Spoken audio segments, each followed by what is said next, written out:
Tropical Solar can help with that as well. Call Tropical Solar today for more information. In Castries, 453-1868. In Grosvenor, 450-8201. And in Vieux-Fort, 454-6344. Tropical Solar, giving new life to your existing solar water heating system. Good evening, good day to all listeners on Fire FM. This is Full Disclosure, and I'm Foster Chico, and I'm joined by Angie, who will be discussing issues until the end of the show. So welcome all of you already at home, those of you who are on your way home, getting set to listen to the program. We're going to make it a very interesting program today. We have a number of topics, and in my opening statement, I will make a lot of reference to some of the topics that we are going to talk about briefly, but there is always one that we will keep foremost in our discussion. So to our members, our executive, our chairman, Mr. Jordan, and our candidate, Mr. Peter Chico, I say a pleasant Monday to everybody. Hope you all had a good Father's Day session, and I know there was some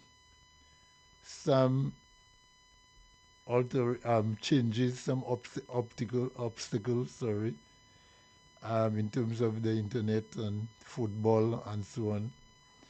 But I believe that some things have been addressed and the service is back on. So I hope persons who are on flow can listen to us on Facebook whilst you all are on your way home.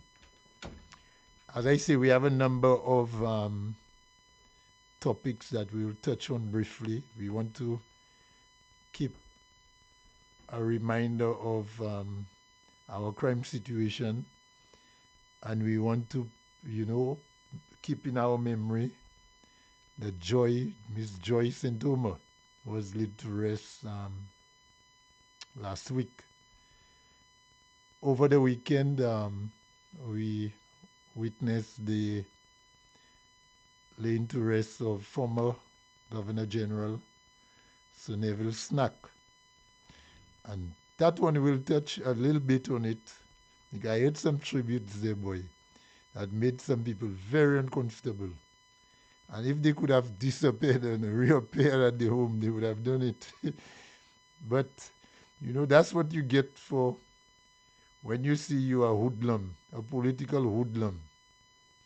That's what you get when people expose you at a time when it's convenient for them, when you cannot run. They're not catching you driving in the opposite direction on the highway. When they catch you seated where you cannot leave, and that's where it has the greatest effect.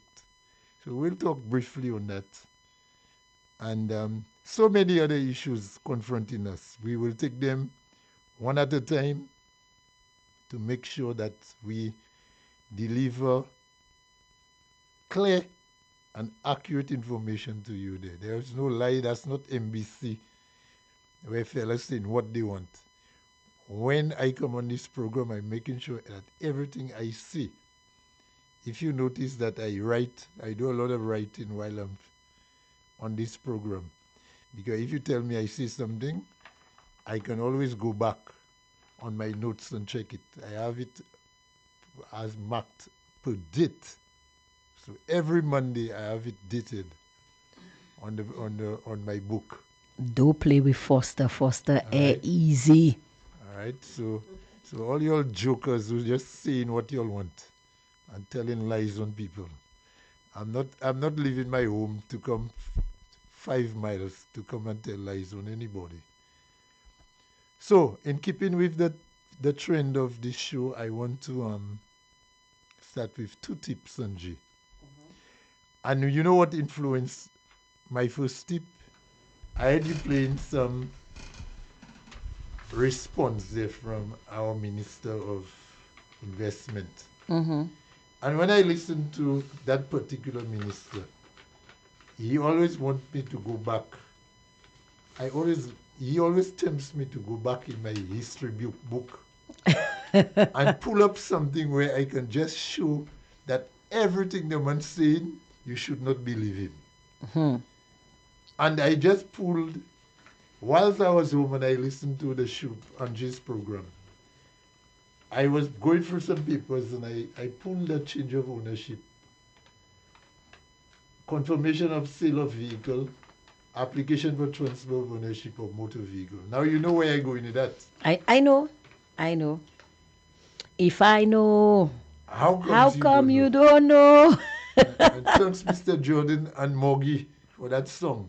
Because I chose that song as the theme song for that program because there are so many lies and PLS lying boldface. Ministers of government lying boldface. The Prime Minister lying to the people every time he opens his mouth. And the people either play, the people who support him, either they play they did not hear, or they have to say it's not that he mean. The same thing they were doing for Kenny Anthony. Kenny Anthony can speak better than almost all of them. Yet still they make an excuse for Kenny Anthony. When Kenny Anthony said, and I recall that statement very well, there are 3 rapists in his midst. You remember that? There are at least 3. He said at least 3. He didn't nail it down to 3, you know. To the best of his knowledge, he said at least 3 of them. That's The what he others know. might not be, That's what he know. And he didn't want to say what he don't know. Because if he know, how come you don't How know? come I don't, you know? If I know, how you don't know?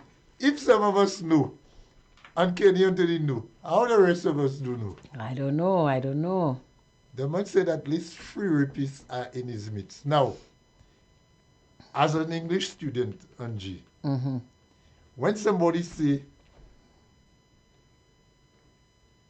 those persons are in your midst, Mm-hmm.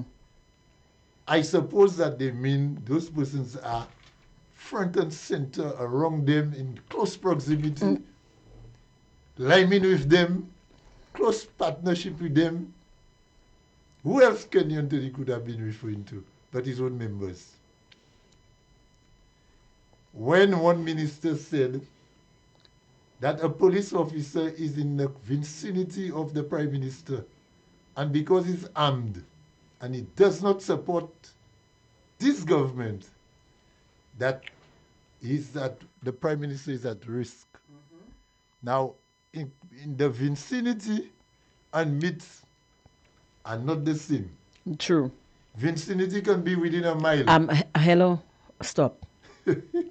This is not the cabinet of Senusha. We require proper pronunciation and proper diction Yes, and proper description yes. on this platform. Now, I start schooling people on how to talk Yes, already. yes. Do not just call me and tell me you see rubbish in the river. Nice it up. Because the person that is affected is the country. I don't want the country to be affected on my show. Yes. So the word is vicinity. Vicinity. That's right. Okay, vicinity. Right. So proper diction, proper pronunciation, proper description. We are using proper words because I am suffering from a severe lack of cruise ships. Okay. So Nusha is suffering a deficiency. You know, sometimes you have vitamin deficiencies. Yes. We seem to be having a cruise ship deficiency. Okay.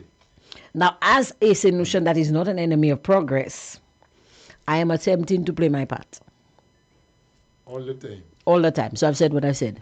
So, please, Okay, point it. take note. So, Angie presently is in my midst. Mm-hmm. We're in a studio no bigger than 12 feet. I'm also in your by 8 vicinity. feet. All right? I am also in your vicinity. Yeah, right. So, we have to listen to when the politicians are speaking.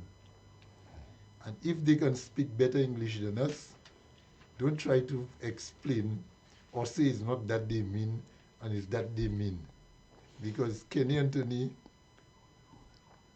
Kenny Anthony believes Now, that now he's a let me just good be student let of me just be English. clear. Yes. When the Prime Minister said "in my midst," he didn't mean somebody just in his vicinity. And somebody in your vicinity mean that person around you every once in a while. Somebody in Yes. your midst Yes. implies somebody Somebody who you is have there close with you connection, yes. day in, Yes. day out. The person is close to you. The person is among you. The person is part of your organization. So that is that is the clarification that Foster would like to make. So when the former Prime Minister said that the people were in his midst, he meant they were part of his organization. Just And he letting you said know. free at the time. And at the And time he that's a said long free. time ago. So I don't know if they have multiplied, if they have. Was there one that was a lawyer? I just asking you. According to the That one minister, wasn't even there yet. hold on. According to the minister of housing, I'm just asking. I'm just asking, because was there one that was a lawyer? I'm just asking. I'm just asking. Yes. At the time. Yes. And there was one that was plain lawyer. He's still not a lawyer. If So- we know, how come you don't know? So, okay, so Angie gave me my first tip by referencing that minister. Mm-hmm. Now, I want to see the tip number one. Sometimes you want to sell a vehicle, Angie, Mm-hmm. and the vehicle is not, the sales are not coming, Mm-hmm. requests are not coming. So you want $5,000 for your vehicle. Mm-mm. Somebody comes. Tale, it's kalte on the vehicle market- say. It's on the market for 5 months. What kind of vehicle is that? That's a skettle. They still have these running A around. barrow. That's a sec that you roll in there. People first try and sell a sec on full disclosure. Ooh, I'm in such a good mood today. You have no idea. And Angie comes, she tell me, hey Foster, I have A sec. no, you the buyer, Angie. Oh, I'm the sorry. seller. Oh, okay. So Angie comes with 2005, Mm-hmm. and she tell me, I give you 2.5 now, and at the end of July, which is in about a month's time, I give you the balance. And you agree because your vehicle has been on the market for 5 months and you have gotten no offers. Mm-hmm. So you give Angie the vehicle, you give her key, everything, and you tell her, you give her change of ownership, registration intact, everything. Mm-hmm. The moment you sign that change of ownership form, and on the back of that change of ownership form, as from the registered owner, it has surname and your first name, Mm-hmm. to the new owner, surname, first name, address, and so on. Mm. From the time you sign that vehicle over to Angie, I sign my vehicle over to Angie as a new owner. That vehicle, based on the transaction that we have done, now it's not official because it's still that document is still In our in possession. Angie's possession. So it's not official yet. But for the sake of the transaction, the two of us, our business is deemed, Concluded? well, not concluded because there's still a payment due Mm-hmm. to 5, okay? Right. Partly concluded. But once Angie drives away that vehicle, the insurance of that vehicle ends. Mm. Because Angie was not one of the persons authorized to drive on my insurance, which I am letting her go with my vehicle. The vehicle ends. Angie is not a client of that Insurance company. insurance company. That company don't know Angie. Mm-hmm. The company knew me. Right. So people have to be very careful. And even if Angie is stopped by the police, and Angie says, I bought that vehicle today, the 22nd, and I have my change of ownership officer. So Chico, the police would have known that's Chico's vehicle and why Angie is driving it. But Angie is presenting the change of ownership form today. Because it's not official, it's not registered as officially yet at the ministry. That vehicle is still deemed to be mine. If Angie knocks somebody, that's still my vehicle. So the insurance payout and is you not collecting the money? If somebody knock me and I in the Well, right? the insurance your name might be on the insurance report as the driver of the vehicle, and I'm not, and Angie's not authorized to drive my vehicle. So you can see the problems that coming out from that one transaction already, Angie. Now people do that despite knowing, because of shortcuts and deals. Secret and deals? Croissants and so Secret on. deals? Secret deals.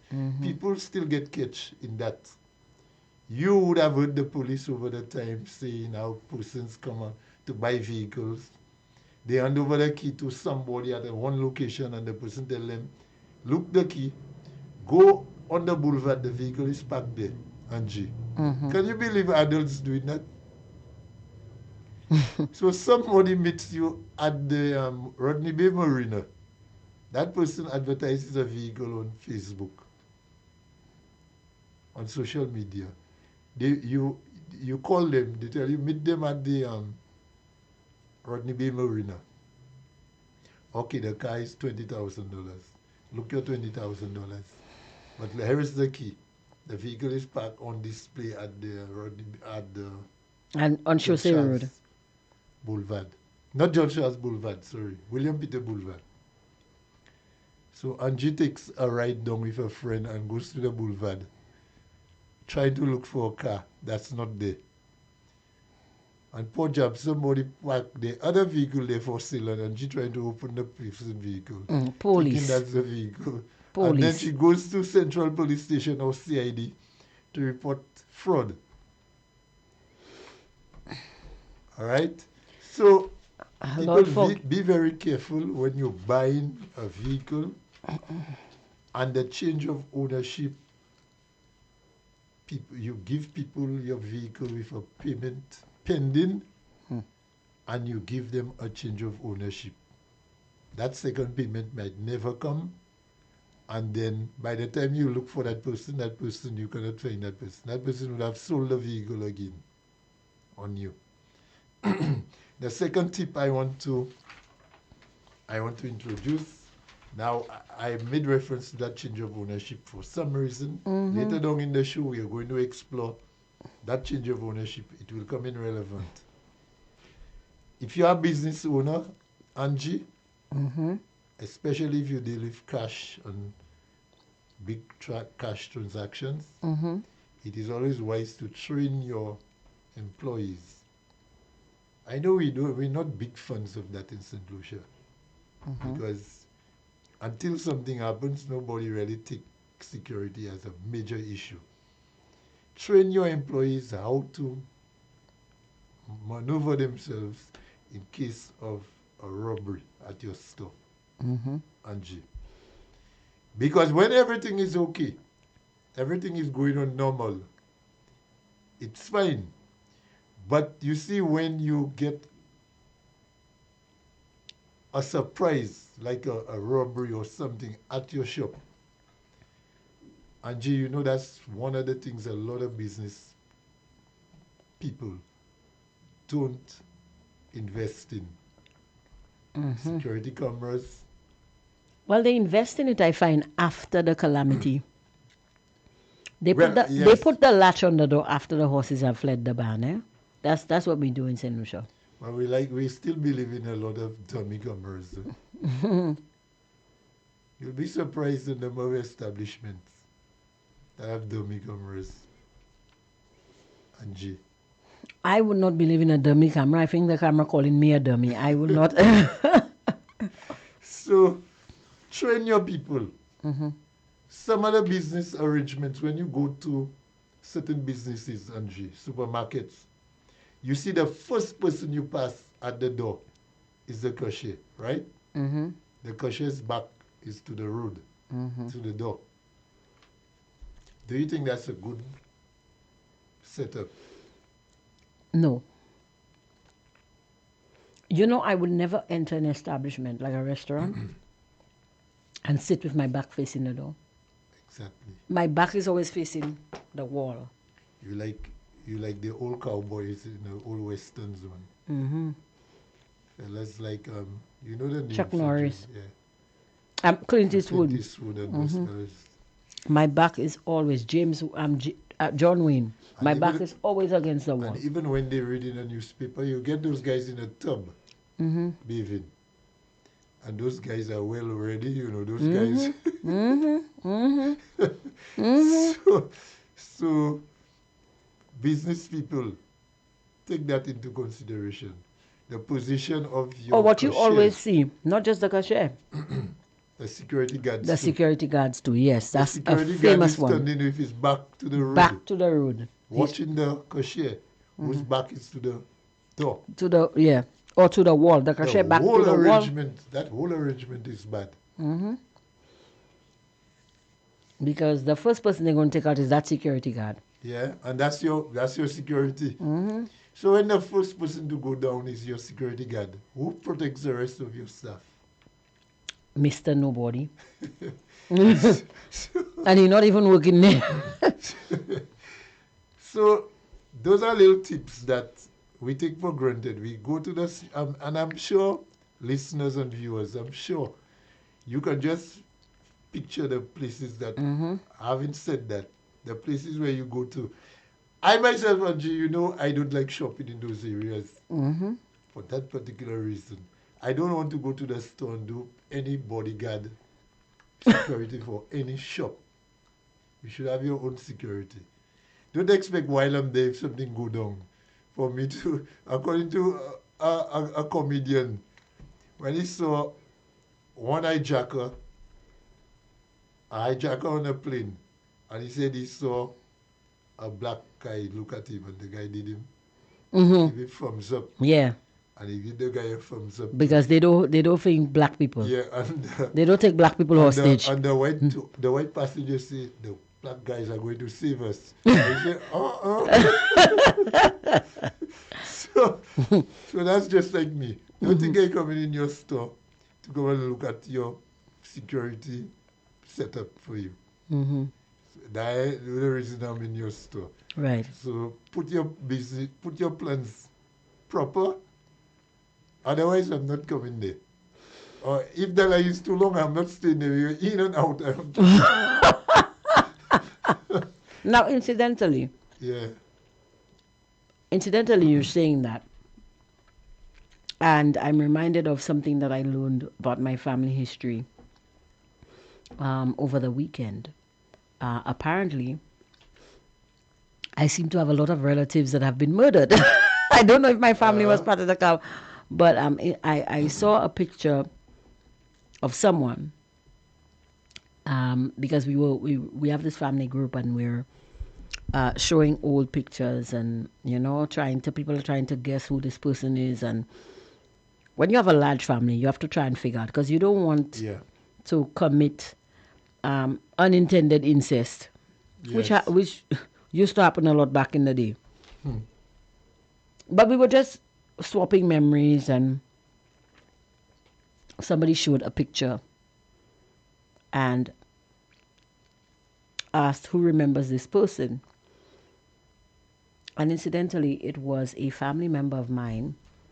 I had heard the story, but I hadn't yet put a face to the name, to the person.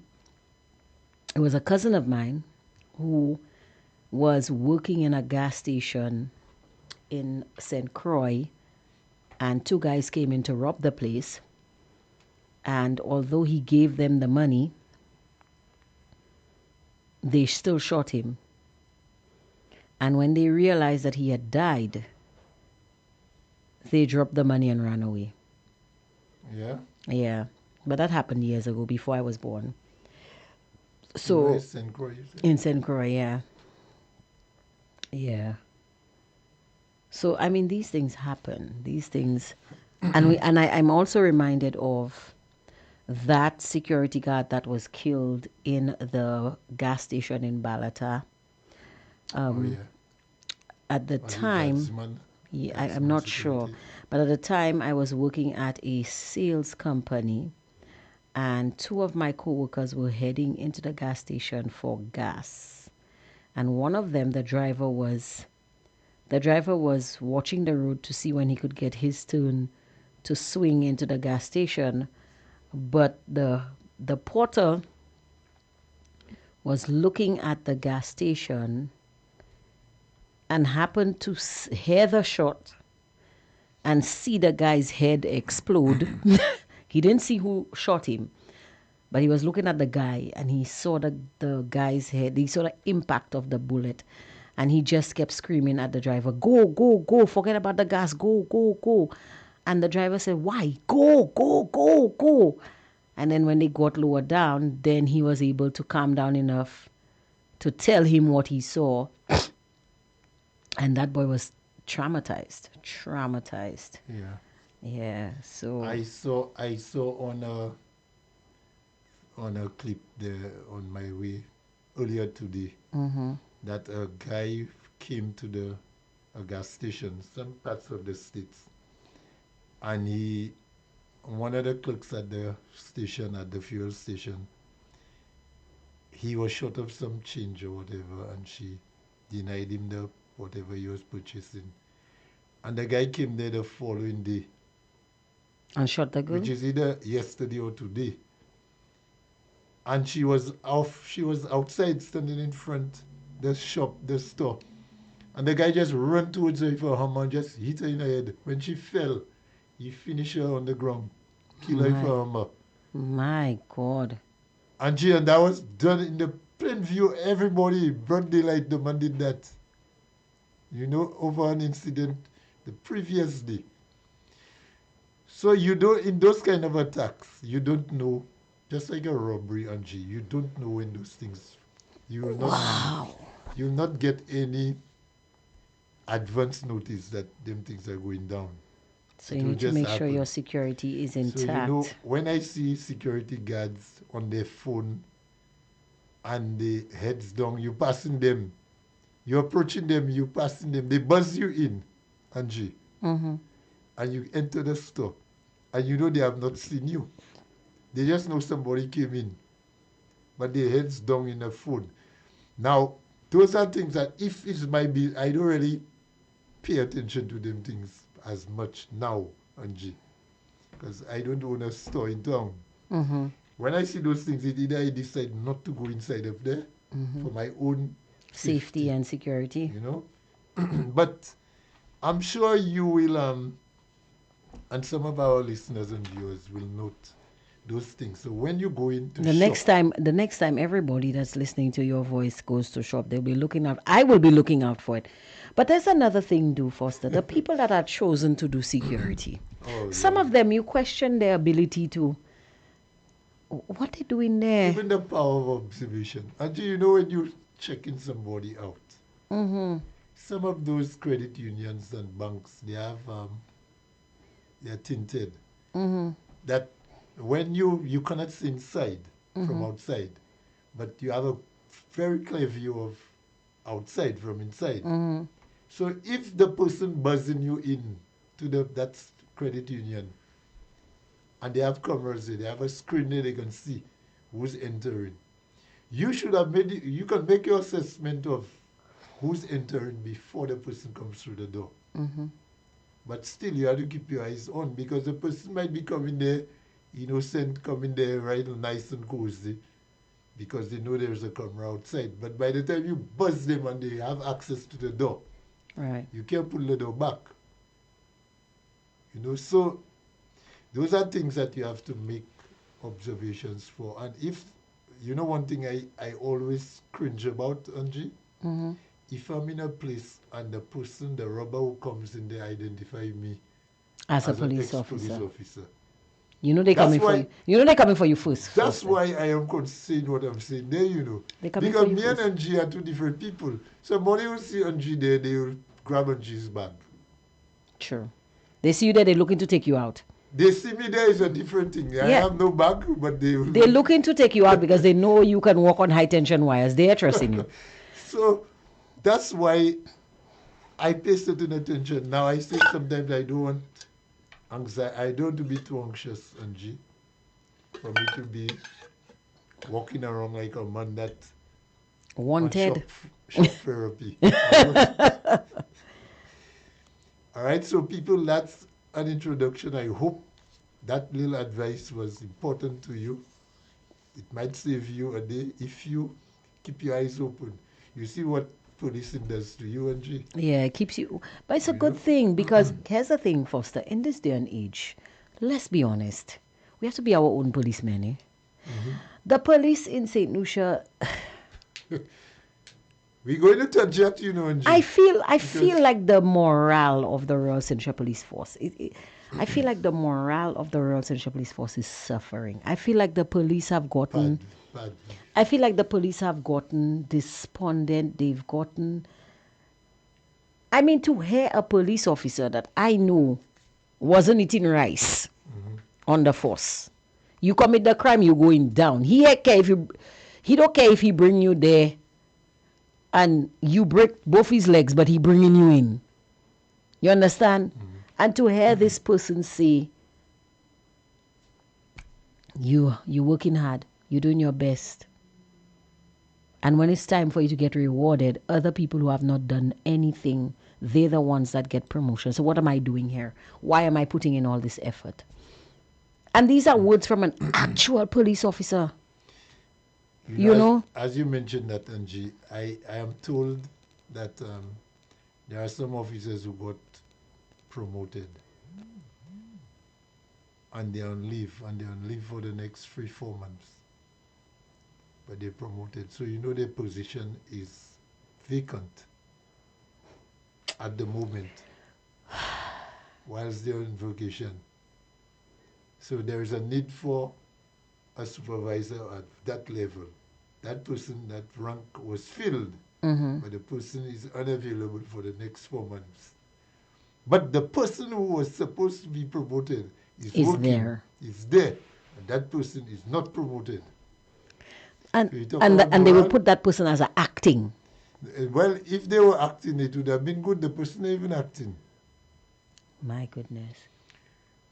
So that little segue there was good because first I want to touch on Joyce Sentoma. And now that the young lady have been put to rest, we are still awaiting some kind of action. How's the petition doing? Is it still closed? Is it still on? You know, I don't know. Somebody sent me the link. Let me see if I can find it. Okay, while you do that, since you mentioned the morale and so on, Angie, I'm always, and I've been saying it in the little groups that we have our discussions, I've always, and an officer just messaged me there, I've always maintained that more could have been done, or better could have been done, to save that young lady. Yeah. On that day, Angie, whatever happened before, on that last day, she didn't know it was the last day. But if you listen to the voice message, Angie, between she and the alleged killer, that lady actually said, well, before you kill me, let me enjoy myself. Can you recall that part of the clip? Boy, that is something else, you know. That is something, and I say, I maintain that if that lady came to a police station to report that threat, I Angie, can't find the link, but I will find it. she came to the police station, at least 2 stations, to report that threat. And the guy persons were dispatched immediately to try to Find him. detain that guy, to find him and detain him. And they were, well, I heard in one instance that person, the transports were not available. And in the other side, a search was done, but that person was not found. That lady should have been brought into protective custody that immediate moment, Angie. It could have been whatever, at whatever expense, that day, today, this evening, would have been the evening that that lady should not have gone on her own. And whatever the authorities had to do, whether it's the crisis center, whether it's the police, from the police standpoint, some person should have suggested that that lady should have been, remain at the station, go to a location, get somebody immediately to stay with her, a female at that, so that she can, that would give the police more time, Angie, to do a more thorough search. Because the police said they had a dragnet, multi-agency dragnet. That's how it came out on the news. And the guy was nowhere to be found. So the next best option was to... No, they said they found him. During the dragnet, that's when he was arrested. No. Because- I'm Yes. talking on the day, you know, the Oh, morning. the shift. day. Yeah. Oh, no. You, On a previous yeah, one. On the previous day, yeah. But that should have been done too, on that day.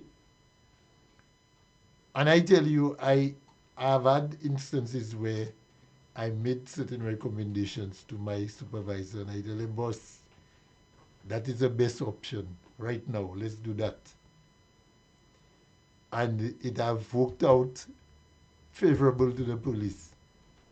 Because I have a little, boy, sometimes they say intuition on Jeep. Doing a job all the time for so long, you get certain little clicks that tell you, you better do that. You better don't take that chance, do that.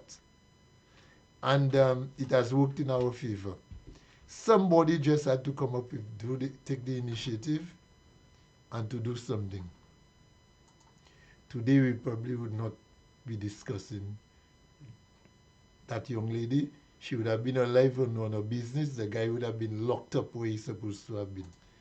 But we now have a case on our hand, and probably in the next 5 years you'll hear that matter again. By the way, it's interesting to know whether that guy will apply for bail again. I can't find You the. think if he applies for bail, what do you think will happen, Angie? It ain't making I no want to sense. hear They might as well give him the bail because it's not making any sense. No, you think so? I think so. You Just think give so? him the bail You think because the judicial system right now will not find all kind of reasons not to grant that defendant bail again? he'd have nobody else to kill. How do you know that, Angie? You know the man's mind. I don't. But We didn't know his mind then. We know it now. I don't know. So- Because to me, Well, that's what we believe. But anyway, I'm bringing up those points, Angie, just to get people thinking along the lines that we ought to be thinking. Because so far, we are yet to put a panel, we are yet to take in the recommendations made by certain legal people. You're not hearing the lawyers talking about that. As a matter of fact, the lawyers must be juggling to see who can get that case. Well, that case will be a very interesting case. You're not going to hear from our human services. You're not going to hear from the courts. You're not going to hear from the judges. You're not going to hear from the big wigs. Foster, I really want to find out where they buying those wigs you're always talking about. Angie, that's special order. You don't get those wigs. That's not the wigs you get in at the Dong store, you know. Okay. Because that's where I would go. Those wigs come from England. Those Okay. big padded wigs. I've never seen one of that in our shops. So,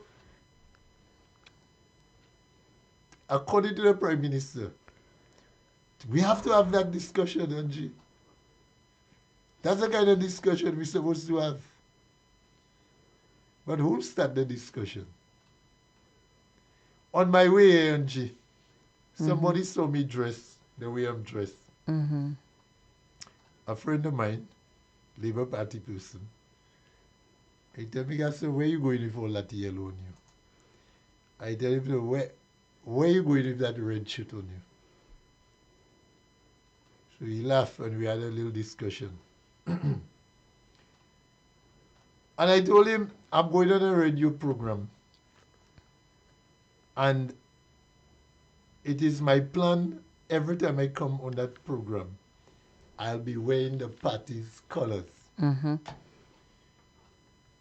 And it reminded me of a discussion I had with a group of police officers while I was still in service. At the time, we were doing we had a program on Sky FM. And when the show started being, long before that, the show we were actually on NBC. That's a very long time ago, traffic department. And I used to sit between those two jokers who are there now. But always in uniform because it was a televised show. And I always maintained, if we were not on Facebook, Angie, I could have come here and the viewers, the listeners would never know that I'm wearing my jeans and my t-shirt. But because we're on Facebook and we're representing a group, Right. I represent my group when I come here. I'm coming in the uniform. That's right. When I came to the police shows, I cannot come and sit representing the police with an ordinary polo shirt on me. I used to come in uniform. And one of the officers in the group, when we had that discussion, was telling me that Sky FM, boy, I want people to listen to that well. Sky FM is a political station. And I'm so bold-faced as a policeman, and I'm playing my politics so much. That's what the policeman is arguing, that I am coming on the program in uniform. So, But what you discuss in police matters. Only traffic, but police matters, you know. So, I asked the policeman, what makes Sky FM a political station? And he told me it's because at the time champagne is political. So I told him, presently, there's an inspector of police on a program in uniform on HTS with Claudius. I said, which station is political? Is Sky FM more political than HTS? Because Claudius at the time was still, I believe, secretary or whatever of the Labour Party. He had a position in the Labour Party, which he still does now, I believe. And he didn't answer. I tell him, you see how stupid you are? So I tell him, well, Champagne is a more political person now than Claudius, who was a Kenny Anthony's press secretary for a full term. And he was on HTS doing his political talk straight up. What was his program name? Straight Down. What straight up? He had straight up. Oh, that's straight up. Yeah. Okay. Rick was a different name. Okay. Rick was talk. Yeah.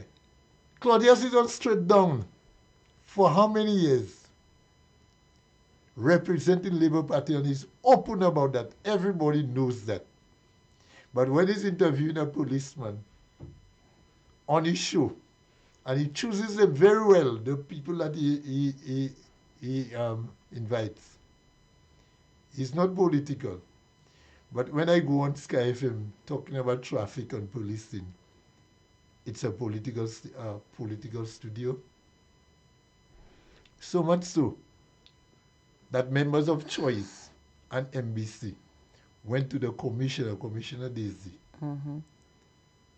and he called us to a meeting, the commissioner, threatening to stop the show because the reporters were reporting that the show was political.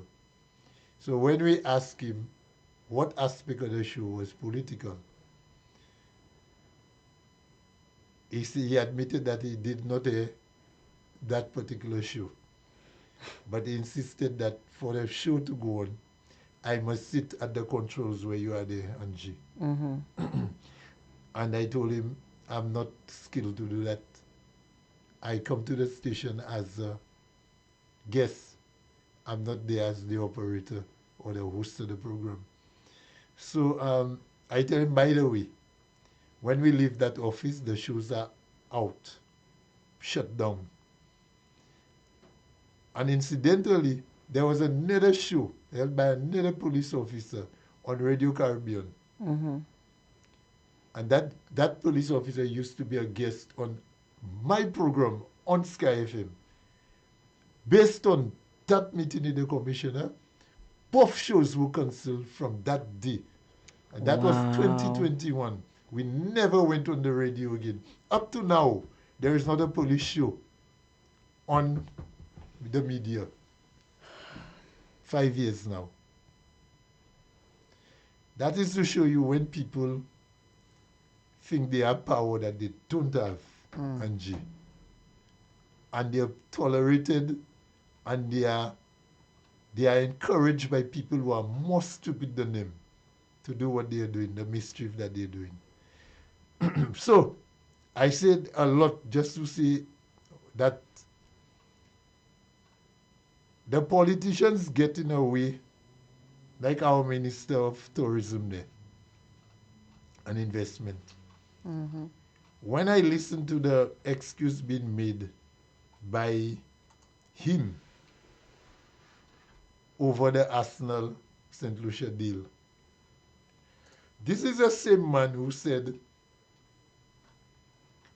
that our passport money is not our money, you know. So the Arsenal money is not our money either. Huh? That's what I see in there. So if you're in no position to sell passports in the first case, but you're doing it as though the passport is at your home, you're printing it. But I want to ask a question, Angie. That people keep asking Ernest Sile about how many passports. And I recall a strong supporter of Labour Party saying when the hit was really being put on Ernest Sile and the government, that Ernest Sile don't sell any passports. And technically the guy is right. The man is right. Who sells the passports, Angie? The CIU. And where do those passports come from? The CIU, I guess. No.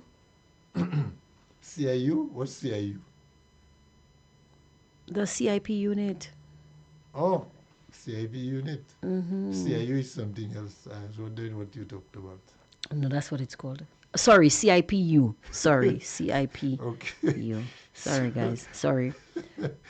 You see, because Foster have me doing 20 things at the same time, guys. He have me searching for petition. He have me doing all kinds of things. You still looking for that petition, Angie? Yeah, because I know why I asked you about that petition. Because I found a reference to it saying that it had got 7,600 and something signatures, but I cannot find the link to So it. I've said we're asking the wrong people the wrong things, Angie. The person we should ask about the passports is not Onesile. McLeod Emmanuel, I think. No, No? no. But who? I mean who? We should be asking the Commissioner of Police about the passports. Ah. And why the Commissioner of Police? Because McLeod Emmanuel don't know about passports. The passports don't come from CIP unit, you know. CIP unit receives the passport. Mm. But do they stop passport?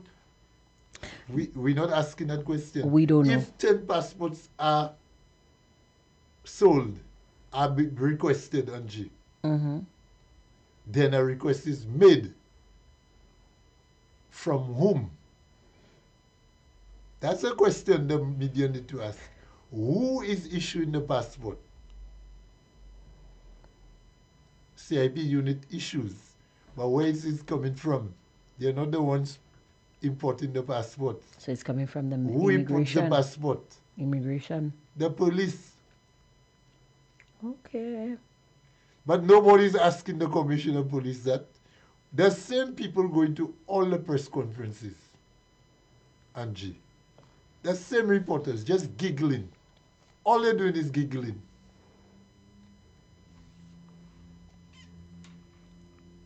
Nobody have asked the Commissioner of Police.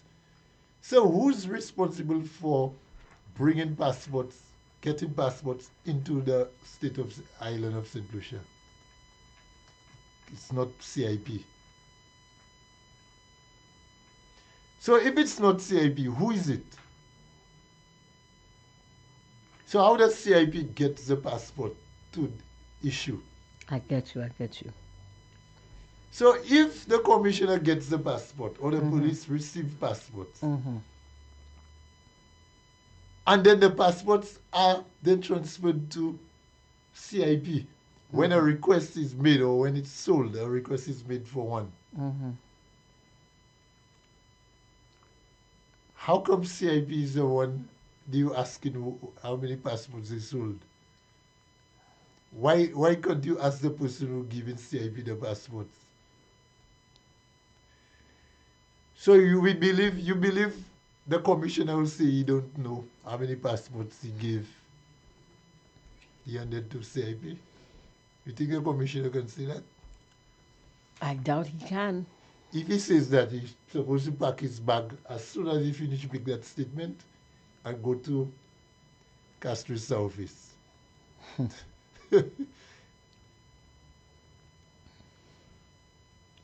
We are not holding the people who are responsible for our affairs responsible, accountable.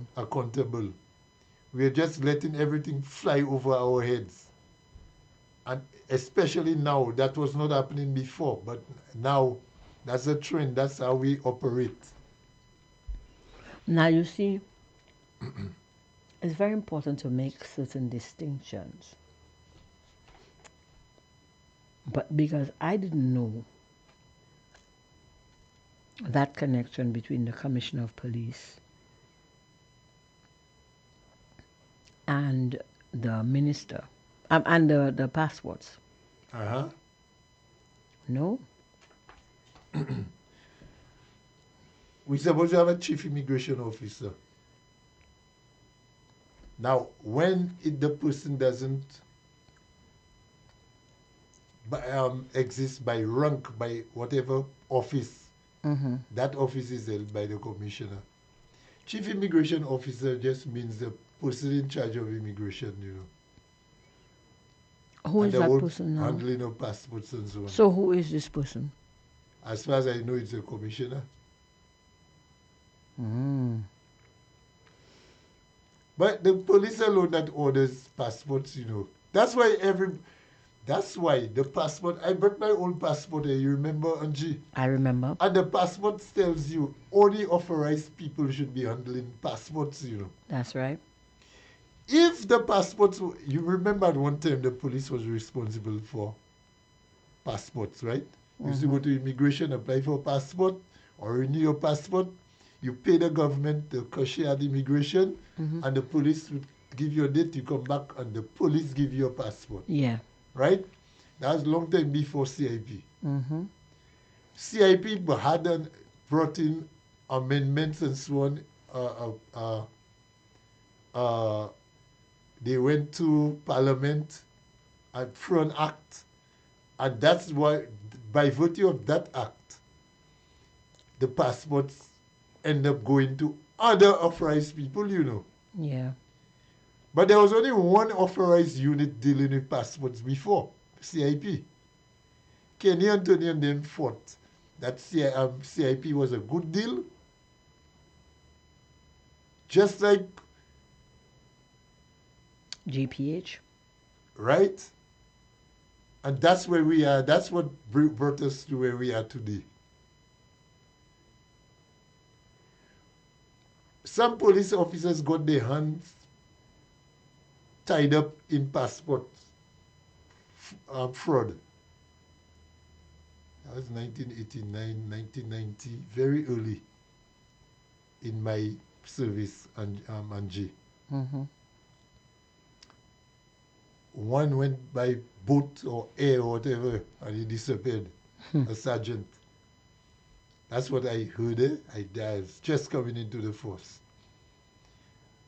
I know at least one female was arrested, police officer was arrested for passport fraud. Isn't that the time when there was this influx of people selling passports to Guyanese? Guyanese and so on, different, yes.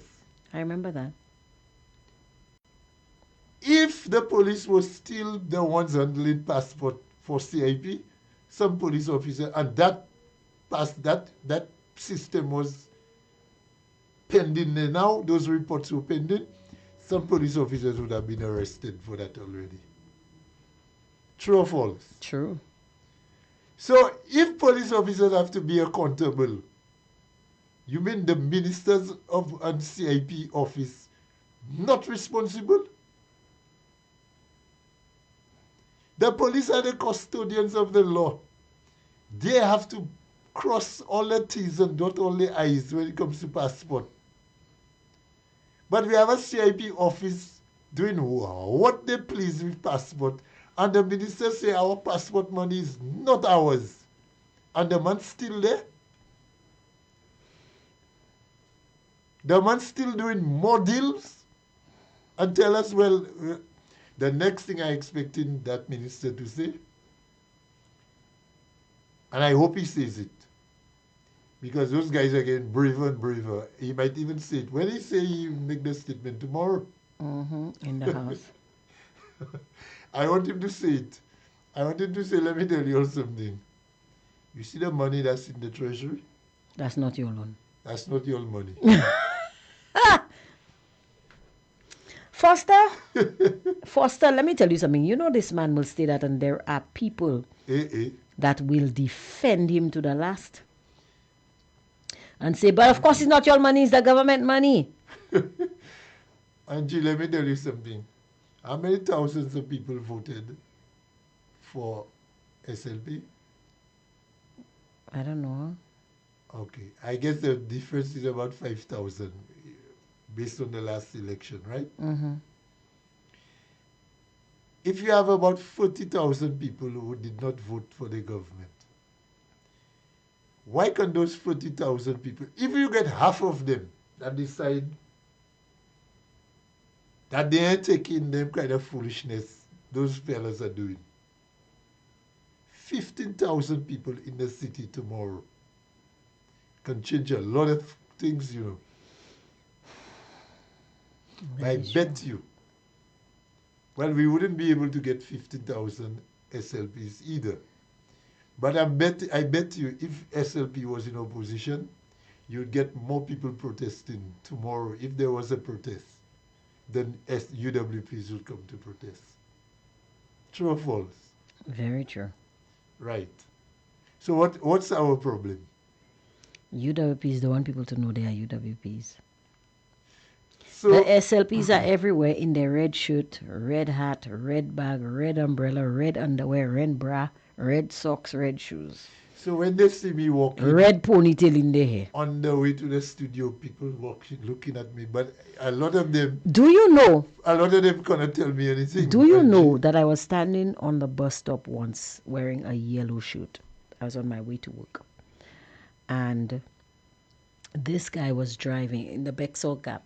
This guy was driving up the hill, and he almost went into the ditch, watching me with this almost run the guy off the road. with this incredulous look on his face, like, why she have that? I could tell that's what he was thinking. What's she doing that yellow shirt on her? According to Ile, he didn't take on the person because he knows she's crazy.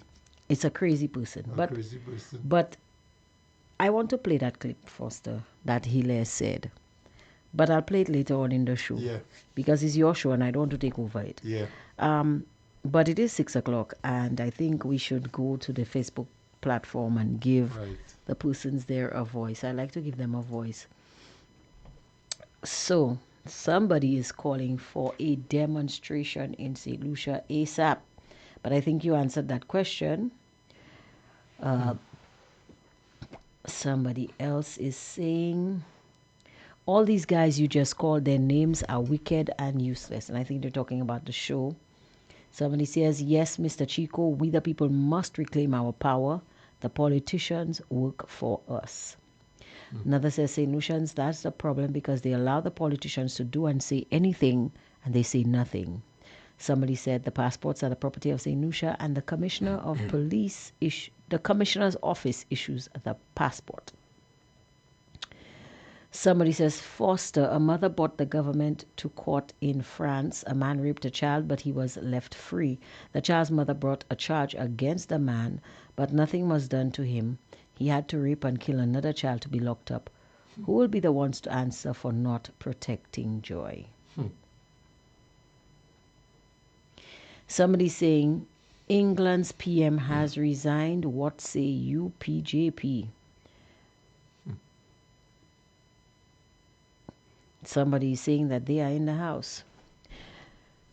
Let me tell you something. We in St. Lucia, I think our problem is we are afraid of our own shadow. I spoke to an individual who said to me,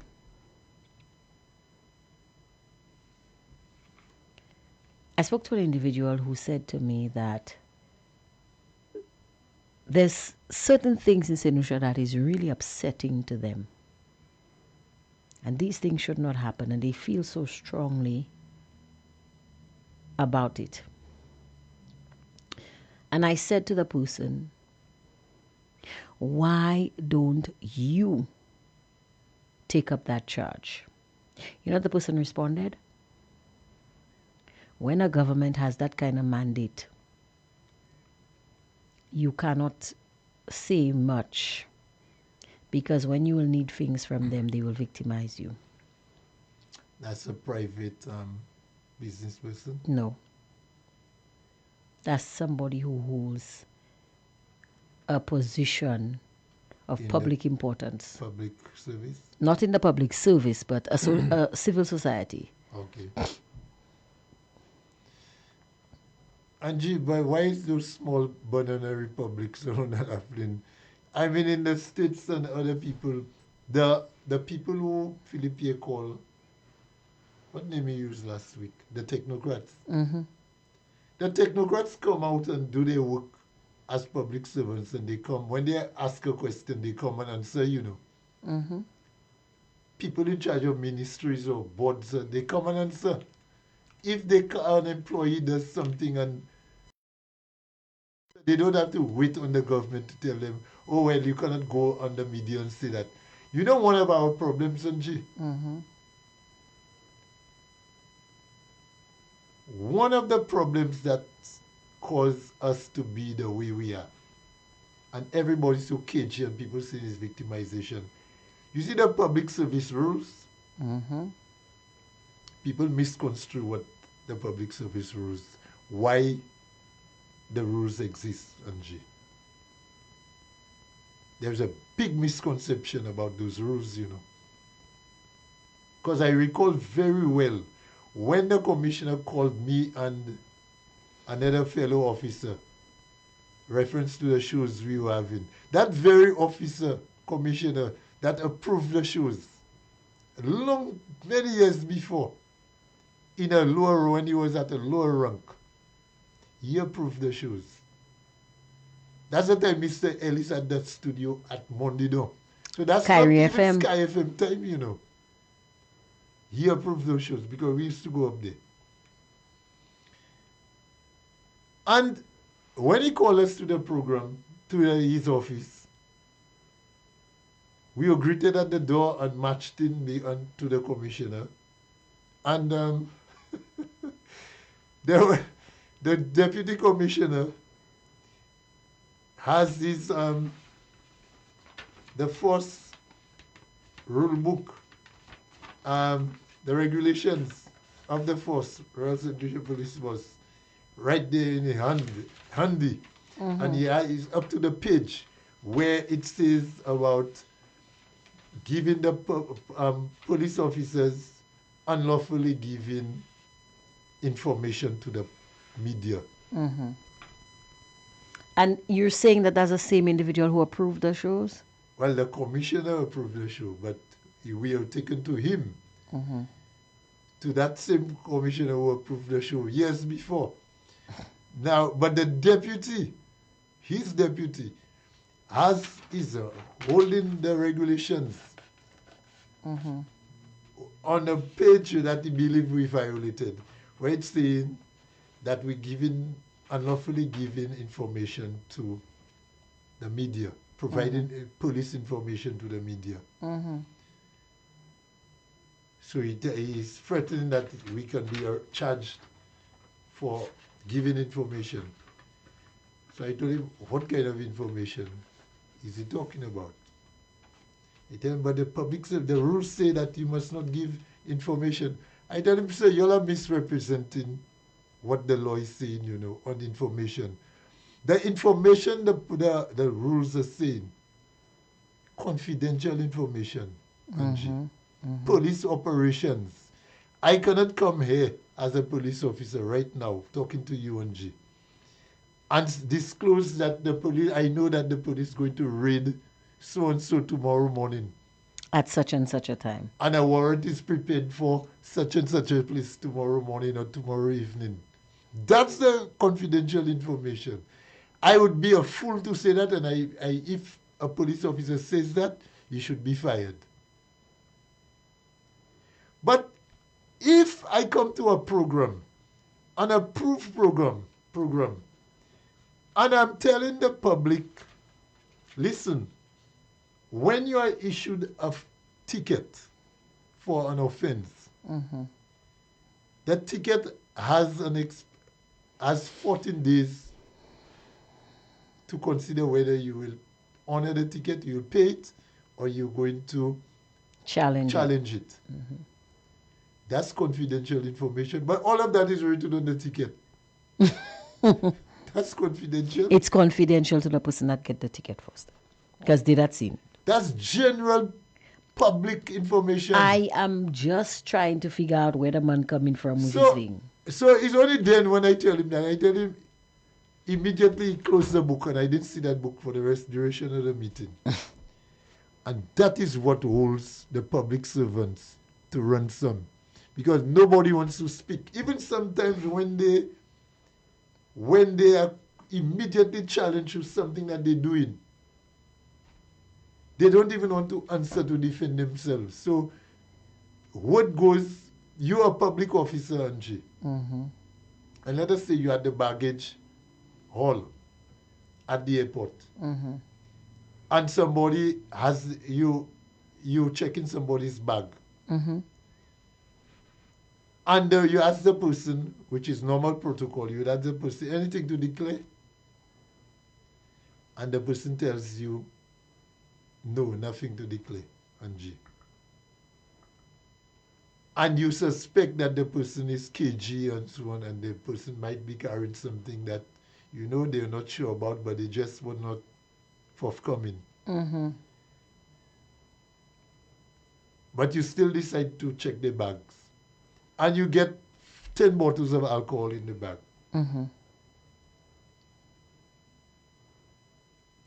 And you decide to seize the thing because the person did not declare it.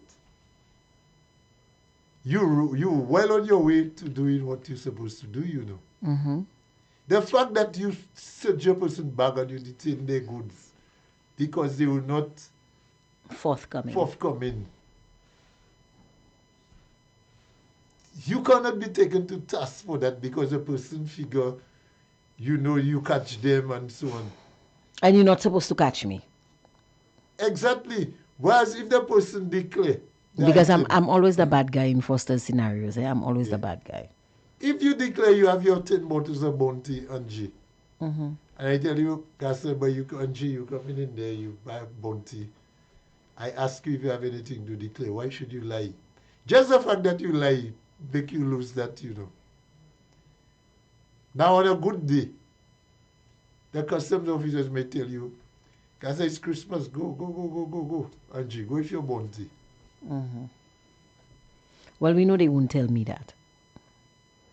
They might detain me just for being there. So that's what we're talking about. The rules are the rules. We had, and that brings me back to our friend again, Angie. Our famous friend again. Yes. The one in your clip. Right. Every time I think of that, and you said somebody called earlier or somebody was hinting to, when they see what's going on now, they cannot understand how St. Lucians are so tolerant of that kind of foolishness. Yeah. All of a sudden, when they were accusing everybody of corruption and so on, and right now everything is okay. That particular man came in and he was asked to declare a document, an invoice. And he didn't have the invoice. The person he spoke to, incidentally, was never mentioned in that Rovergate case. The person who dealt with him, 2015, his name was never mentioned. They gave him a pre-delivery. And whatever short time he had to produce that invoice. To date, Angie, 2015 is 11 years ago. But the man claims that everything was disclosed. I don't want to get too deep into that because I know the person to deal with that is a person I know well. All right? The DPP? So I will not... I'm kidding. The DPP. So I will not say anything new on that. Yeah. Everybody knew how that went down. Yeah.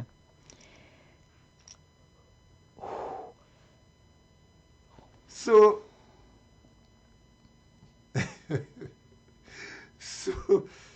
so Angie, the rules are the rules. Yeah. Why the rules must be dilly-dally for some people? And as far as I know, Angie, the requirement that you have to produce by customs, that you have to produce an invoice for a vehicle, that is still so, eh? I don't think they'd have changed. Do you know if it have changed? Well, not that they haven't reported it in the news. If it has changed, it hasn't been reported. But the thing about it, Foster, is people, I don't know, we seem to have a topsy-turvy society. That's how I see it. I may be wrong, guys, but yeah. According to man, it goody. Yes, because listen, the law is the law. I had occasion on Saturday evening to go to the Central Police Station. because I was sitting on the bus stop, and this individual who was smoking marijuana in public on the bus stop, he was standing outside smoking his marijuana, and I said to the driver, I mean, somebody should really tell this guy, don't smoke there. The driver said, well, I can't tell the man not to smoke, but I can close my bus so that the smell doesn't come in. So you were sitting on the bus? I was sitting on the bus. So then after the guy heard you? the bus driver answered me. He said, listen, I can't tell the fellow not to come. I can't tell the fellow not to smoke. So he said, the bus driver said to him, are you going up? Where are you going to sit? And he's coming and he's pointing to the seat right next to me and saying, this is where I'm going to sit. I say, well, I'm getting off the bus. I am getting off the bus because he cannot, the guy is smoking. You cannot come and sit in the bus.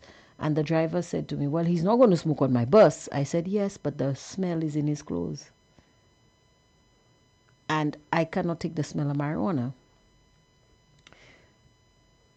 So I got off the bus and I allowed the guy to go on the bus. I'm speaking, I have not addressed the guy at all. I'm speaking to the bus driver. But you know you're public enemy number one. Oh time. my goodness, the guy called me ignorant. The guy started The saying... other commuters didn't call you No, ignorant they too? didn't. They didn't. You're lucky. The guy said I was ignorant. The guy said that people who come on the bus, they drunk. Nobody says anything to them. But once you smoke a little marijuana, everybody have a problem. So he has a problem with the drunk fellas, but you shouldn't have a problem with the smokers. No, I shouldn't. And he is complaining and quarreling and cursing me, so I just went to the police station. I got to the police station. Now, you must appreciate the fact that the police station is in the Lamar building and my bus stop is by SNS. The guy said they don't transport. They call a vehicle. They call a vehicle? They call a vehicle. You're joking, Angie. No, I'm not. They call a vehicle. They ask me how many people were on the bus. So what, they wanted to go to stop the vehicle? Probably that's what they wanted to do. No, because they said to the person, where are you? Are you in the city? And the person said, they're in the tunnel coming. Okay, well, when you reach in the city, pass on the Sarat bus stop because there is a guy there smoking and disturbing the passengers. That doesn't make sense, Angie. I'm not a police officer. You're the police officer, so you don't have to explain that to me. The police that talk to you, air police, you know. I'm just telling you what happened. And this is not the first time that I've reported this same individual for doing the same thing. Now, it was my oversight because there's a restaurant right next to the bus stop. And this is where they used to sit down and smoke and disturb the customers. And I've stopped going there for that reason. But I was one of those who would always complain to the owners about the smoking in the entrance. And so the owners of that restaurant had cause to hire an off-duty police officer to secure that entrance so that their customers are not harassed and there is nobody smoking there, because people were not coming. People were not coming to the restaurant because the guys are there smoking their marijuana, troubling people's children, troubling people, and so on and so forth. And that is what we have become, a lawless country. An entirely lawless country. And it is ridiculous because smoking in public is a crime. Smoking marijuana in public is a crime. And I don't know how we have to say that for people to understand it. Public smoking. public smoking, especially marijuana. Let me tell you something. I don't think there is one case before the court of public smoking, whether marijuana or cigarette. So because we've become a die nothing, public smoking is an offense or crime. I don't think that is so. They changed the law? Is the law changed? Is it not on the law books? The last time you came here, I saw you had a copy of the criminal code. Is it not in the law books? I don't think that was if that's not repealed. You see, when there was the amendment, I recall that very well, Angie. When there was the amendment of the Drug Act, Prevention of Misuse Act, where the 40 grams was decriminalized, there was a parliamentary debate on that. And that debate went very short of making public smoking an offense, What I will not speak much on that because I don't have that amendment, but I promise that the next time I come here, I am going to carry that amendment. Because if there should be any adjustment to public smoking, it should have been on that. Foster, as far as I know, because I remember I spoke to somebody about this, and this individual said to me, marijuana is not legal in St. Lucia. It is decriminalized, meaning that you will not go to jail if you're found with 30 grams of marijuana. The person also explained to me that public smoking is indeed still a crime. It is still on the law books, and person should not be smoking in public. So if I lie after them, because I try to get my information from good source, because I remember the first time I went to report this individual, a female police officer said to me, I reported this individual for smoking in public, and a female police officer said to me, but my lady, I cannot stop him from smoking. And there was another male police officer there, and that male police officer asked the female officer if she was right in the head for saying something like that.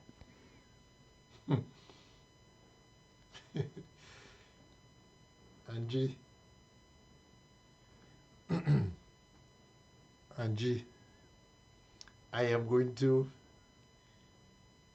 get some instructions from... Yeah, we need some instructions. Yes. We need a lot of instructions. Let me see if I can get an officer to... Because I found that I don't recall any act in St. Lucia making public smoking legal. I tell you... they may have had the debate, but there's no way they could make public smoking legal in the country without public consultation. When that marijuana 40 grams came up, that was just after election. There was only one thing on the government mind. Winning votes. Securing the victory. Taking care of the people who they promised the 30 grams. So they don't plan on taking care of their people at Bodley right now. Where's the bus? You remember recently the Prime Minister made a statement about COPD, right? Yes. He did. You know how many young persons have succumbed to COPD since 2021, Angie? But I was just about to ask, whose fault is it, Foster? Is it my fault? Was I the one who made marijuana decriminalized? Was I the one who... And let me tell you, you would expect that it was the young people. You'd expect that it was the young people out there smoking in public. Smoking in and public? It's not just the young people. There are people about your age doing it. I've seen... St. Lucia has become such a different place. No, I said your age, so please. Angie, your age. Check your bag. I just put a summons there for you. Your age, not you, your age. I'm just saying, St. Lucia has become such a reckless... That place is gone, Angie. Foster, Nobody you remember? obeys the law Foster, anymore. you remember when your parents would kill you for walking in town eating a cake? People spit all over the place. People. Yes, it's The so guy- disgusting. Oh, don't talk about that one. Oh my Let me tell you, I God. saw a young lady spit some time ago that you see fellas do that, but when Don't talk about when it, a young girl please. does that, Angie, It's so you have to just disgusting. actually turn your head, you know.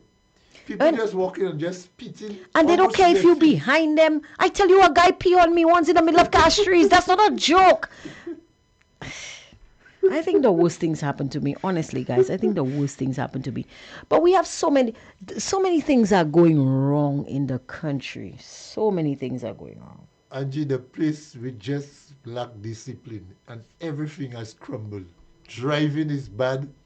Everything is bad because people are not disciplined in anything. People urinate anywhere. I have a friend who was arrested for public urination a long time ago. Casa, you pass, you see fellas urinate anywhere, you know. You know where's the new public bathroom? Bido Park. Oh, Lord. Guys just point their equipment between the bars. Between the bars. And they just go. Their sprinkler system is on. Serious. Guys, let me tell you, the people that live in the diaspora, it's not that I don't want you all to come back home, huh? But Lord Jesus. But if you see that they say you're enemy of the state, you know. But what I am saying is the truth. These are my observations. Okay, I walk through that area almost on a daily basis. There are certain streets that I've had to stop walking on because I don't can with these kinds of things. I just don't can. There are things you can and there are things you don't can. And I just don't can. Now, I want to ask a question first. I know your show is full disclosure and we're talking about law-related things. But there is a piece of hypocrisy that occurred today that I just cannot let stand. So if you would permit me a few minutes, Foster, I just want to play this clip. And guys, listeners, please permit me. I want to play this clip. I want to highlight this piece of hypocrisy. And I beg your indulgence. Today, the Minister of Investment appeared at the pre-cabinet press briefing. He was the only speaker. And the minister was asked a question by a reporter concerning the Arsenal deal. No, it is not the same clip that I played on earlier today. But it's the same briefing, and it's a question that the minister was asked later in the day, in that same briefing, by a reporter who was asking him pertinent questions concerning monies, our taxpayers' dollars. And I don't want to say what he said. I want you all to listen to what he said. And then we will discuss it. So, Foster, with your permission, I'd like to play this clip. Players can move via transportation. So you mean take them to Vieux-Fort in the morning for a game, take them back up in the evening, take them back next morning, take them back up. It would not make sense. They are Okay, we need to go a little further. A little further, because he's making a long-winded explanation that not making any sense. So here is the question and then the answer. Curaçao is at the World Cup. St. Lucia did beat Curaçao, you know. And they had the World Cup. You see this, we have a vision of where we want St. Lucia to be. Maybe not the next cycle, maybe the one after, or maybe the one after. We have a vision. We believe that this agreement is more than justified by the marketing exposure we will get, the networking that we will get, and when you bring in the sports component, it far outweighs the costs that we will be putting into this. But we have a vision. just like we had for cricket, just like we had for track and field. And tomorrow, like I said in Parliament, I want to take my time and to really go through it. All right, but before we get to Parliament, I do want to ask, what does, because the partnership goes two ways, so what does Arsenal stand to gain from this partnership? Why St. Lucia? Well, you see, that's a very good question. And sometimes, and some solution, somebody posted something, as if the Arsenal deal is too big for St. Lucia. And you know, as a St. Lucian, I felt a little offended. And I was going to post a response, but I said, you know, I didn't want to get into the politics. He's a crazy person. I won't tell you what that crazy person is. You know, it's too big for St. Lucia. Why can't we be big? We don't want to Why be can't Miami. we be global? Why can't brand St. Lucia not be among the brands in the world that people look at? Look at our... And that is the biggest piece of hypocrisy I've ever heard in my lifetime. Why do I say this? You remember when Alan Shastney wanted to build 13 private islands that would have formed a fish in Viewfort off the coast of Il Pirata? What did that very same minister say? Grandiose ideas, right? Pie in the sky, right? Remember when we wanted to build a 2-story airport in Viewfort? What did that same minister say? And his leader, the prime minister. They had never seen an upstairs and downstairs airport, right? You remember when we wanted to do home porting in St. Lucia, in Viewfort? Yeah. What did they say? Shastney want to make St. Lucia Miami. And we're not ready for We're that not ready yet. for Miami. You remember when we wanted to teach our young people AI and coding? What did they say? Artificial. We want to have mind-bending technology. Mind-bending, Christopher Hunt and those Yes. crazy fellas. You remember when we wanted to build an international hospital with a helipad on the roof? What did they say? And St. Lucia don't need that. those guys have opposed Hold on, everything. hold on. The marina, Hold on. I'm not done. I have more plugs to give them. You remember when they said that they're going to give that building should be given to a private entity, and we need to go back to the old St. Jude's?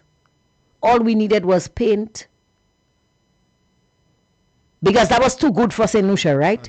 The hospital, the world-class hospital, the box, they called it. They called it a box. Too good for St. Lucia, right? The Wasco headquarters in Viewfort, that was an ugly building, too good for St. Lucia. The 2-story airport, too good for St. Lucia. The home porting, too good for St. Lucia. The islands, too good for St. Lucia. Why couldn't St. Lucia in 2016 and 2021, between 2016 and 2021, when we wanted to have horse racing, so St. Lucia brand St. Lucia didn't need to be world class or good at that time. We didn't need to punch above our weight class, right? But today is Arsenal that will make us do that. Alva said we want to teach our people to, if the only thing that's good for our people is to pick up caca cheval. Those guys are crazy, you know. Let me tell you something. You see the SLP guys? Those guys, I tell you, take no prisoners, Sanji. Those guys forget that there are history books. And our history is, let me tell you, our history books, every page of the history book, you find in something that SLP Has destroyed. have destroyed or fought against, criticize from our water, from our dam, from our roads. They criticize roads. People are eating roads. At one time, we should not have water. So why build the dam? Philippe, dam. People don't eat roads. Why build roads? NIC. We never see an, yes, NIC. NIC. Let's go all the way back. Marina. Man, Causeway. yeah, NIC. Rodney Bay, Rodney Heights area. Sanssouci. right. All the way back to the beginnings of the SLP. SLP never. Independence. Right. And what that killing me? Every independence is there in battle relay, you know. But they never wanted St. Lucia to be independent. Ou pas c'est pour que ça va paix soucis. Let me tell you, my parent used to say, there's an old patois phrases that the old people use. Angie, that shows what the kind of characteristics SLP people have, you know. I don't think they might be radio friendly. The old people didn't mince words. Not at all. The old people didn't mince words. We have some comments here. Somebody says, but more volume, he not hearing you, my lady. Another one say, Foster and Angie, will the deal with Arsenal become public? Isn't it our tax dollars paying for this? That's not our money, Cola. Sir, the deal is already public. According to my daughter, Jujulit. Okay? Arsenal is getting $4 million from us a year. $4 million pounds so a year, 15. which is $15 million. Okay? How much do does the government give the our sports academy yearly, Angie? Our sports academy? Is That's it still around? Is it still around? I believe so. Is it being taken care of? I'm wondering.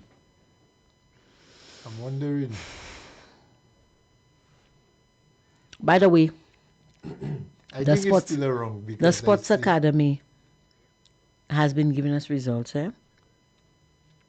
Zeta James, Kimani Melius, those names that have become synonymous with success and international teams or interregional teams, all products of the Sports Academy. Good. Darren Sammy is not a product of the Darren Sammy Cricket Grounds. He just have his name on it. He said SLP have claimed Darren Sammy as products of SLP. Julian Alfred never ran on the stadium in Vieux-Fort. They might probably put her name on it next year.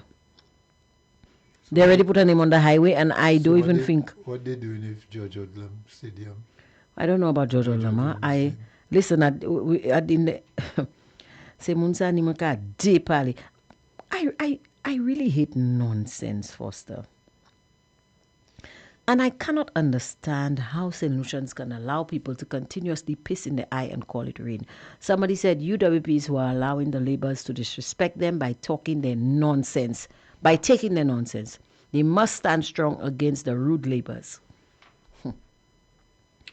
Another person is saying, Angie, what Mr. Hiller needs to tell us, how many passports has been sold in his tenure, the amount of profits made through the CIP, and list the names of those individuals granted citizenship.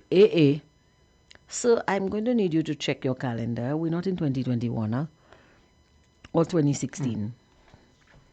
The information you're asking for there, you will only get from an Alan Chastney administration or UWP administration. Somebody says, Foster, I am coming home beyond the airport, LOL. Foster, look, you get a taxi trip. Somebody says, TD Boo put something in the country for the people not to talk. Somebody says, you can smoke, but you have to smoke away from people. Go in a private corner where people are not disturbed. Another one says, foreign is no different. Somebody says, Y'all need to play these past tapes with those SLP MPs saying about the corruption of UWP, especially Richard Frederick, and get the corruption that's happening right now in the government and compare them. And this needs to be done very often. Keep reminding the public about the lies which the Labour Party put out there for them to form the government. And today, they are doing worse than what they lied about. And the country is worse today than it was before the elections of 2021. Don't forget, a frequency is there. Use it properly.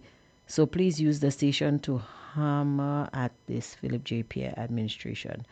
This person is giving us workforce. I hope they're giving us pay too. I would love to do that, but anyway. Yeah. Somebody says if you're in Canada, you will be arrested for peeing in public. Hello, peeing in public is illegal in St. Lucia. And the police have the right to arrest you if they find you. But when the police sit down in the station or they on the vehicle, they see the person that in the corner in Bido Park resting on the thing as if they're admiring the statue and they're watering the roses. They're not seeing that. Somebody says, there is something that's making me think, what is wrong with some St. Lucians? When UWP was in government, they kept the gas price at $13 or $14. Jean-Marie had a problem with the price. Now they are in government, the price of gas is $16. The price of gas is $16 and he is not talking about that. What I am seeing now, Labours can do whatever they want that's wrong and nothing for that. Somebody says, so only today Healy wants St. Lucia to be big? Somebody say, Entrepot, Hess, that's all things that the Labour Party denied us St. Lucians. Yeah. Another person is saying, Healy, you must stop fooling St. Lucians. Well, some Lucians. You think people are not seeing your tricks? I am trying to be nice here. Thank you for being nice. We appreciate it, caller. Another person says,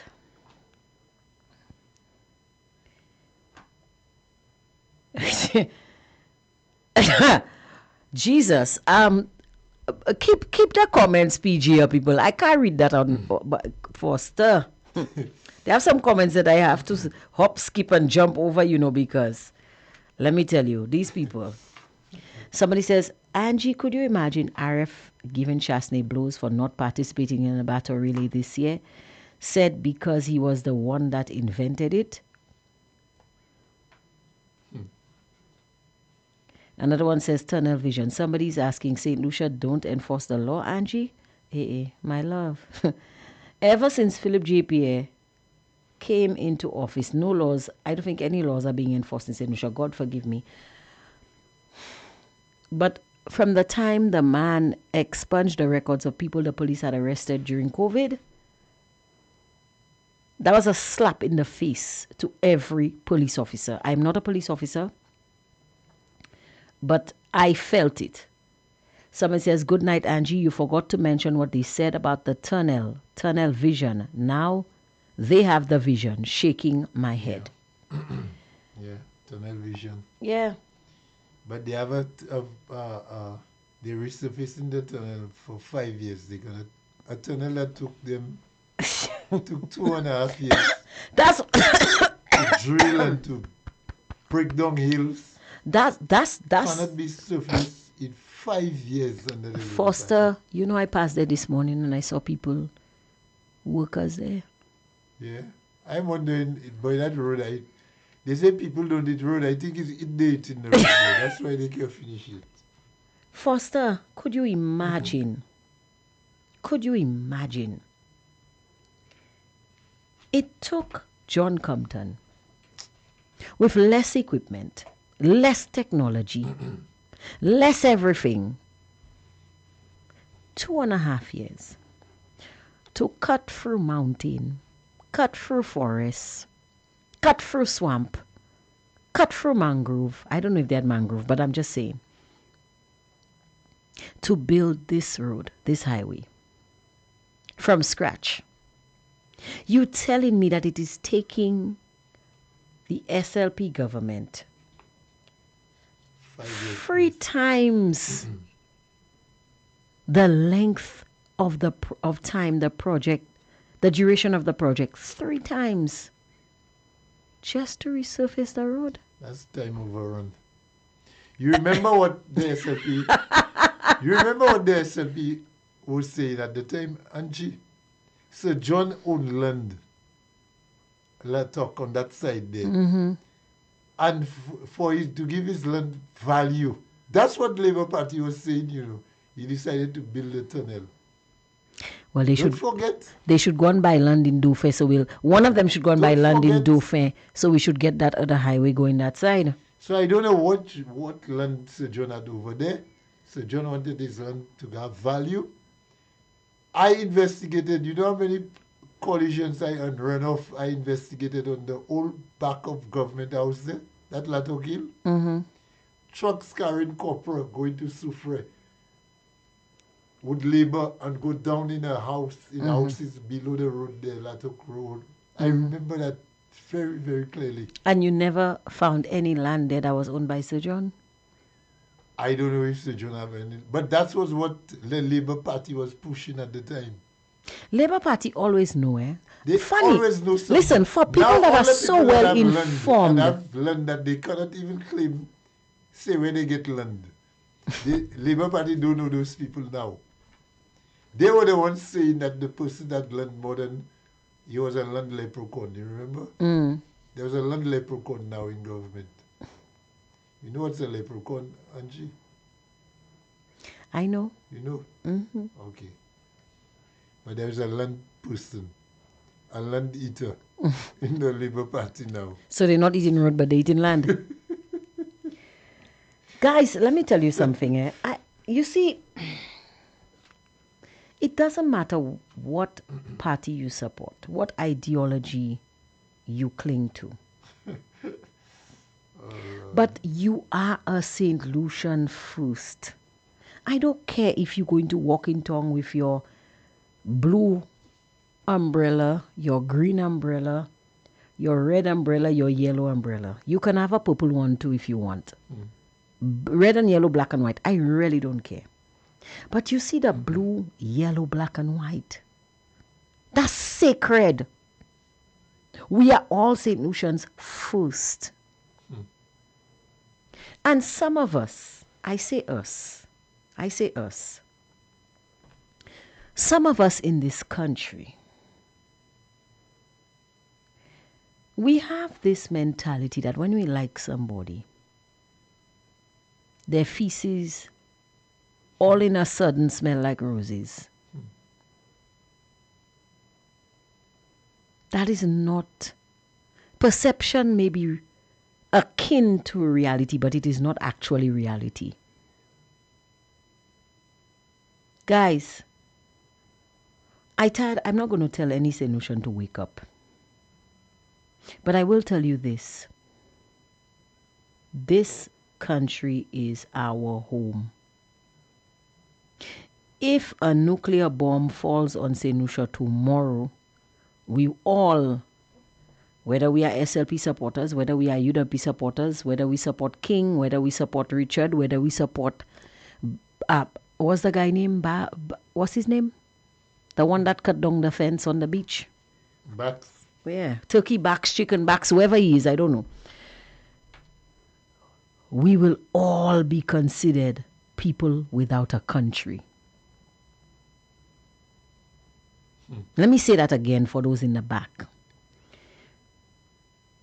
If St. Lucia is wiped off the face of the planet tomorrow, even if we saw the bomb coming and all of us escape, and we were able to swim to Maria Islet, or Frigate or wherever, or Martinique, or run to the States or wherever,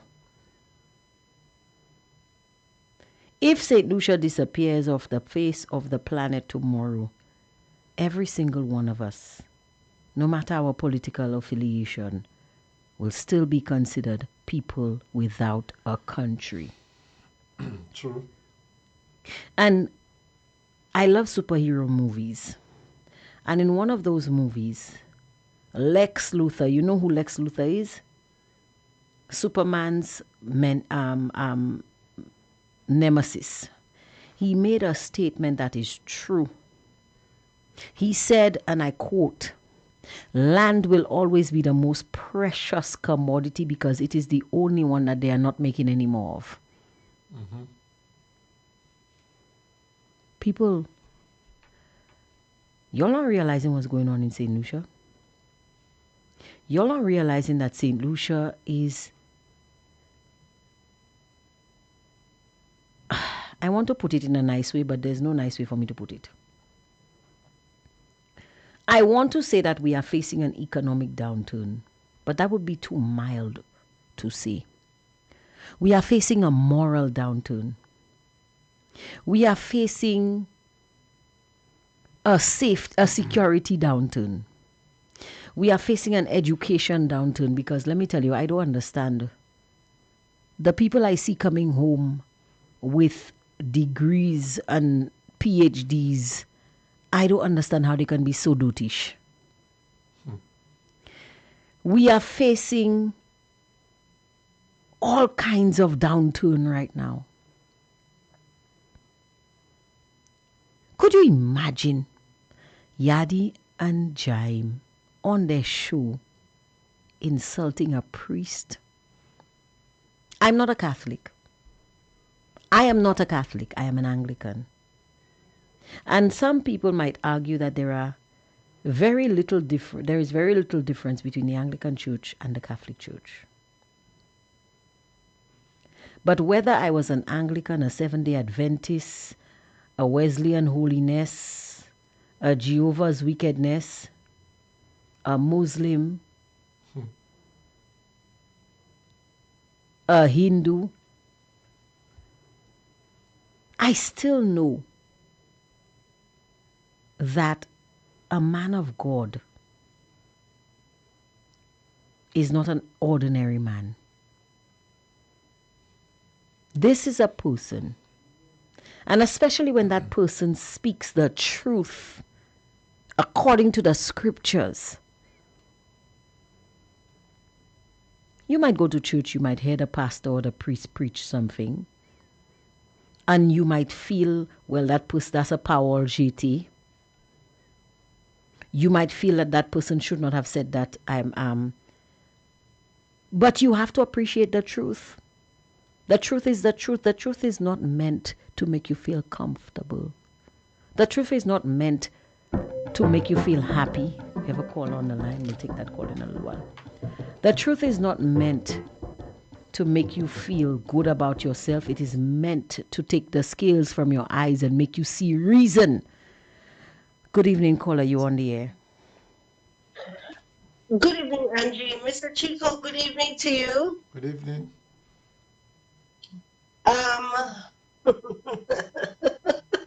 Angie, I just kind of like I like this program with you and Mr. Chico tonight.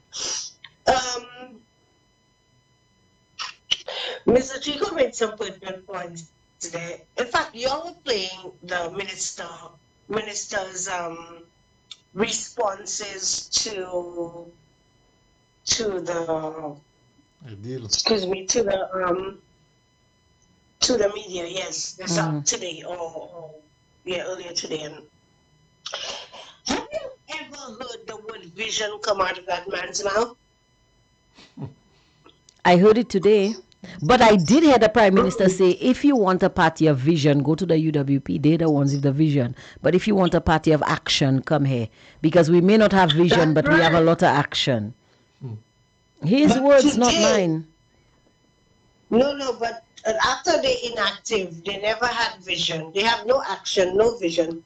But today, and you don't have to pay close attention to this crop of politicians we have sitting in our house. Today, this man used the word vision. When you say we had a visionary leader in St. Lucia, who's the first person you think about? Sir John. Sir John. No. How was Alan? Yes, Sir John was visionary. But how was Allen described? As a visionary leader, but then he always says to you that he is following the blueprint that Sir John left. Sir John left. That's correct. Okay. But Allen was referred to over and over and over and over again as a visionary leader. To the point that Philip J. Pierce said, if you want a vision, go to the UWP. Today, we have Ernest Hillel claiming vision. Well, then again, caller, you don't know if the man. You don't know, Hela, caller. He just got his eyesight back. I was just about to say, you don't know if the man got a new pair of glasses, or maybe he have contacts. You don't know. You don't know. Okay, all right. You took the words out of my mouth. Maybe his eyesight came back. Maybe the red wool have come off his eyes. But you're going to use the word vision today. Watch SLP come back. Come back, return to tell all St. Lucians that all the projects that were started under Alan Chasney, that they stopped. That everything that you mentioned, Angie, because went through a whole set of them. That all of that is their vision. They are the ones who's going to build it because it's their vision. They might tweak it a little bit. Caller, you know what I think will happen? And mark my words, yeah? I believe that if St. Lucia was in the position, if St. Lucia ever gets into the position that Cuba is in now, where we blockaded and we don't have access to oil, or we can't afford to buy oil because of the wars and whatever, Philip J. Pierre will go to a pre-cabinet press briefing and claim that when Kenny Anthony brought the donkeys over from Montserrat, that was vision because he knew in the future we would have a problem acquiring oil. And just wait for it. Yeah, however, he is the one responsible for taking St. Lucia back 30 years in development and in nation building and in people building. He is the one who has taken a nation back 30 years in less than 5 years. Philip J. Pierre, along with Ernest Hillel as his deputy, and the rest of them in the house. And when I say to people, it is time for us to stand up and take our power back. It is time for us to stand up and empower ourselves once again, because we've given these guys the power that we hold, that we employ them, they don't employ us. That we pay their salaries, they don't pay our salaries. That we the ones who have the economy of the country growing, if anything, they have lost their way. In fact, they never had a plan to grow the economy of St. Lucia. That we are the ones who are really have St. Lucia standing up where it's standing up still. And not these guys, because left to these guys, St. Lucia finish. And St. Lucia is near finish. It's not very far. And when I say to people, we need to stand up to those guys and get our boots ready, go on the streets. We have to do this. We cannot sit there and just let day in, day out, week in, week out, everything passes us by, hours upon hours, whilst these people continue to destroy our nation. And call it nation building, and call it vision. The real vision was Sir John and Allen, the real visionaries, Sir John and Allen Chasney. These are the people we saw building St. Lucia. Have we ever seen, besides putting up the prison and a couple police stations, every time they come in, they're putting up police stations. Watch well. look well. Well, we do have that new bus shelter on the waterfront, and another one happening in Vernon. But I don't know where those buses going to head to. We'll have to take buses. Let me shut up now. That is after giving our pots away for $1 a year for 30 years, 30 to 40 years.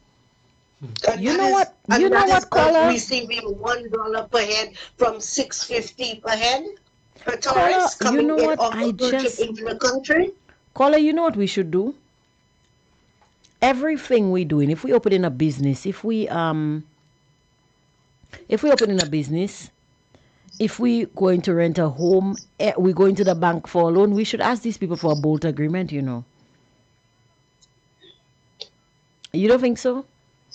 Lease it to us for Because $1 a year. both agreements have become their thing. PPP is their thing. Yeah. Do you understand? These are, and we are very ignorant. They've left us ignorant of anything, any one word that is written in those contracts, in these agreements. But this is why, caller, that this man will never, ever come out and disclose this contract. I'll tell you why. What can $15 million a year do for St. Lucia? You hear him telling All you. that, You hear him telling you today that we're going to get so much more. The benefits will outweigh all of the costs that we're going to pay. Whatever cost we pay. Does that sound familiar to you? I'll remind you, he said that about jazz. He said that about carnival. And have we received one thing? Have we seen one extra tourist come from what I call the tourists, the diplomatic tourists they brought into St. Lucia the last time? Okay. He said this about the GPH deal. He is regurgitating. Listen, the man is so predictable. I can tell now. Anytime this man says that the benefits outweigh the cost and you cannot quantify, aka we losing out. Bad deal. Hello, aka Bubble. Bad deal. AKA Bubble.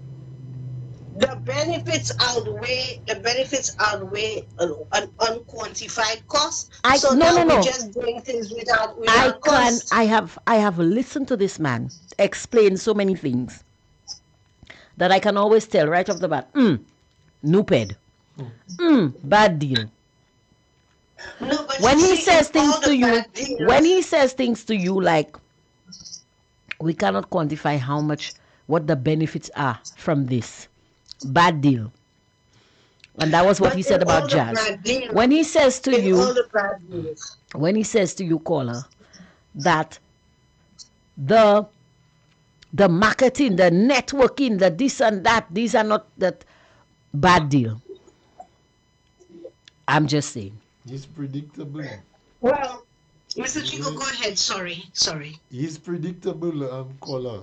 Once you hear he start dilly-dallying about, they ask him a question and he's, but you see, let us put it this way, and those kind of phrases, you know this man is a dodger. This man is a trickster. Anytime he starts talking about what Shasney did and that other deal that we didn't ask about, it's a bad deal. And that would mean every deal that he's been involved with. Yes. It seems to me, and I might be wrong. My question to him is, who are the people really benefiting from all of the deals that he has been involved in? I was just And about we to can say that. name a few. We can name a few. I so can he name a give few us some because he spoke about, responses. listen, you remember he spoke about the Yankees Stadium. You remember he spoke about, because he's saying all of these in the clip. The sports aspect, baseball. Who in St. Lucia plays baseball? Do we know what baseball is? Who in St. Lucia follows baseball? When you talk about basketball, when you talk about these guys are simply doing things for prestige, for their own prestige. Now, if you look at all of the things that they say St. Lucia is in, who do you see there? Ernest Hilaire. Who attends the But that's, basketball I was games just that about they to have tell their own- you. I was they just have about their to own, tell you. how I they was call it, their own, their box, not a their store, own box. their own box. I was about to tell you. You see the usual suspects. Foster. You see Ernest Hilaire. You see Thaddeus Antoine. You see Lancelot Arnold and his brother. You see what's the minister of tight suit? I mean sports. What's his name again? Tights, men in tights. Casimir. Robin Hood Men in Tights. You remember the theme song from Robin Hood Men in Tights? We're men in tights, tights. I'm sorry, Koala. I'm in a very good mood today. I have no idea why. But the men in tights, we see the usual men in tights, okay? The usual suspects. But that's who you see. You see the same people over and over again. I would like you guys to mention to the St. Lucian public all the names of the projects that have not been made transparent and they have not account to us for. Yes. And who the usual suspects are that seem to be associated or faces go along with those projects. And who are the usual suspects that we see? Isla Resorts,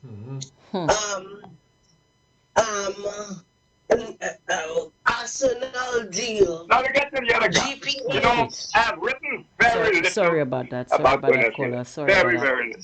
I don't know what. But Okay. Ernest Hilaire, Yeah. Okay. Sorry. Go ahead, caller. Well, you could play it, you know. No. Make your point. Right. So We list the projects. We list is them. it one? Yes. Is it one handful of people or the usual The suspects? usual. But I tell you, I've given them a name. The men in tights, caller. The men in tights. They're involved in everything. Benefiting from those projects and the monies because we're not seeing anything. We, the people of St. Lucia, are not seeing anything. We're not feeling the benefits. The benefits are not reaching us. But we Caller, realize certain suspects, their lifestyles change on a daily basis. Caller, Becoming bigger and bigger and better and what looks shinier and shinier. do we know where those culverts were that the CIP money was supposed to build? Or the community centers? Or the roads? Well, I know of one road that the CIP money was supposed to build.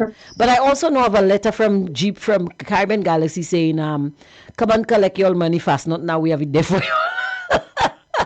Don't come and ask us to give you all more money. You're getting what we say we're giving you all, and that's that. What the deal was first, that's what they Yes. paying, and they ain't paying no And more. by the way, come and collect your money Right. fast. Not now, we have that check for you. Well, you see, we don't know. We don't know. We only know them saying, "Come and collect your money fast." But we don't know who else is collecting what on the side and all the rest of it. We do not know who's collecting money fast.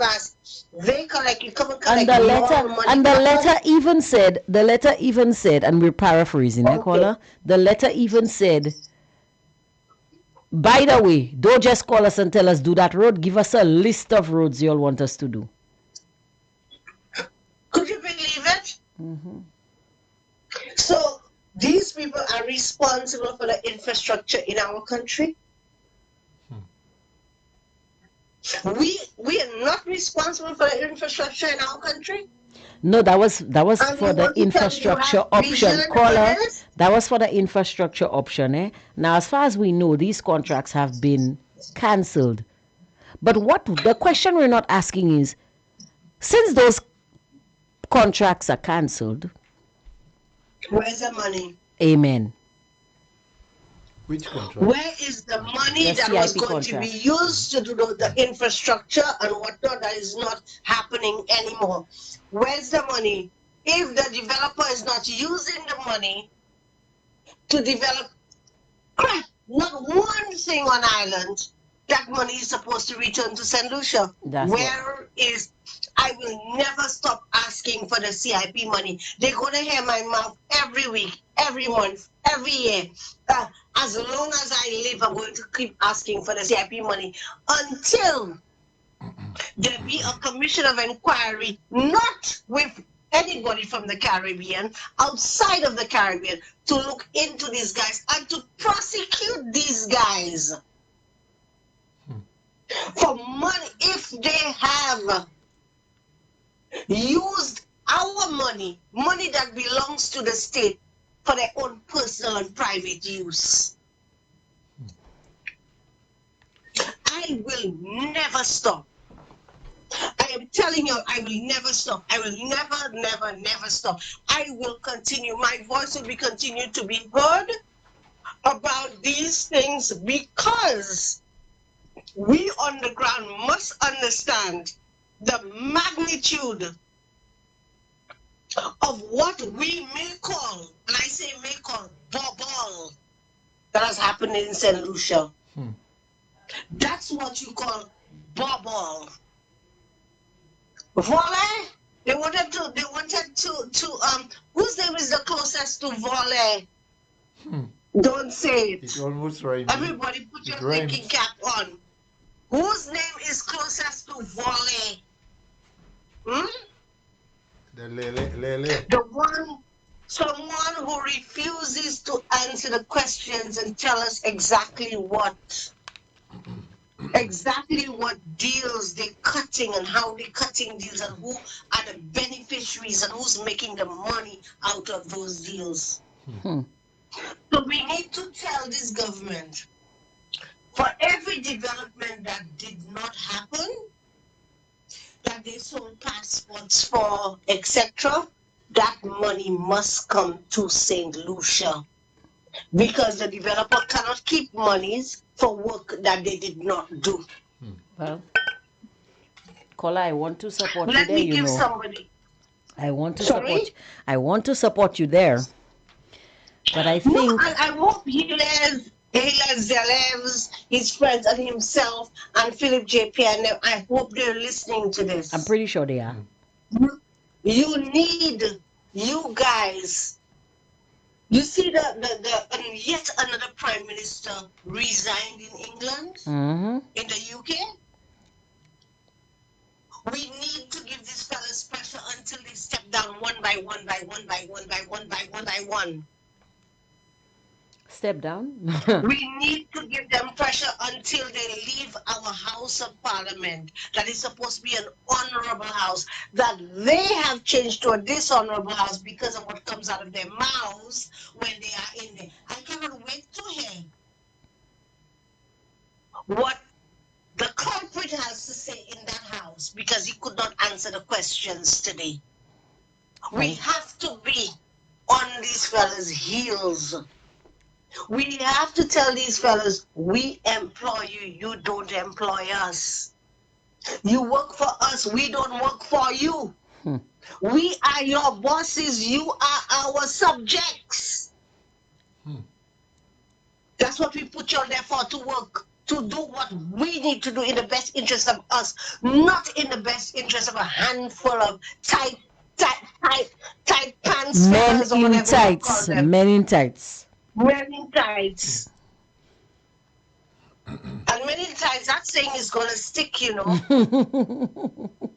Men in tights, that saying is going to stick because it's a handful of men in tights. Thank you for that, caller. Kenny Anthony warned us about those men in tights a long time ago. Do you understand? But you see, Kenny, you were part of the making. Yes. You were a part of it. You should have stopped it. You should not have started it in the first place. Grindberg, I can call a few. Rochamel. I'm calling you that you did, Kenny. NCA. And Do we know what happened in that NCA Kenny affair? Anthony just walked into the sunset and nobody never bothered him, you know. He never said a word. They never brought him to before the panel. Boy, I don't understand. And you know what? These ones, that crop, think that they're going to walk into the sunset too. Never mind, Kenny has walked into the sunset, or so he thinks. We are living in a different, more modern, more updated world with different laws that apply right now. The money laundering law applies to the entire planet. Yeah. The Proceeds of It doesn't Crime apply Act. to only the US. The Proceeds of Crime Act. Thank you very much. Let's So not forget guess that what? one. Because some of these ministers, all of their salaries proceeds of crime. Could you believe we have ministers now in this day and age who are building, they have a ministry, but yet they're out there on a personal note doing projects for themselves, for their own private businesses. Similar projects to the ministry that they hold, but they're not building for the people of St. Lucia. One new building, one new house. Caller, we have so many things going on in St. Lucia. Things, Philip J. Pierre. And if that was happening under the UWP administration, boy, would they be in Castries, boom, boom, boom, walking the streets. They would break the COVID laws to go on try to demonstrate. They would go that far. Don't care if they die or 400 plus people died after they did their demonstration, but they would have done it. Today, we sit there and we accepting garbage, bubble, mishandling of St. Lucian's funds, all of these things.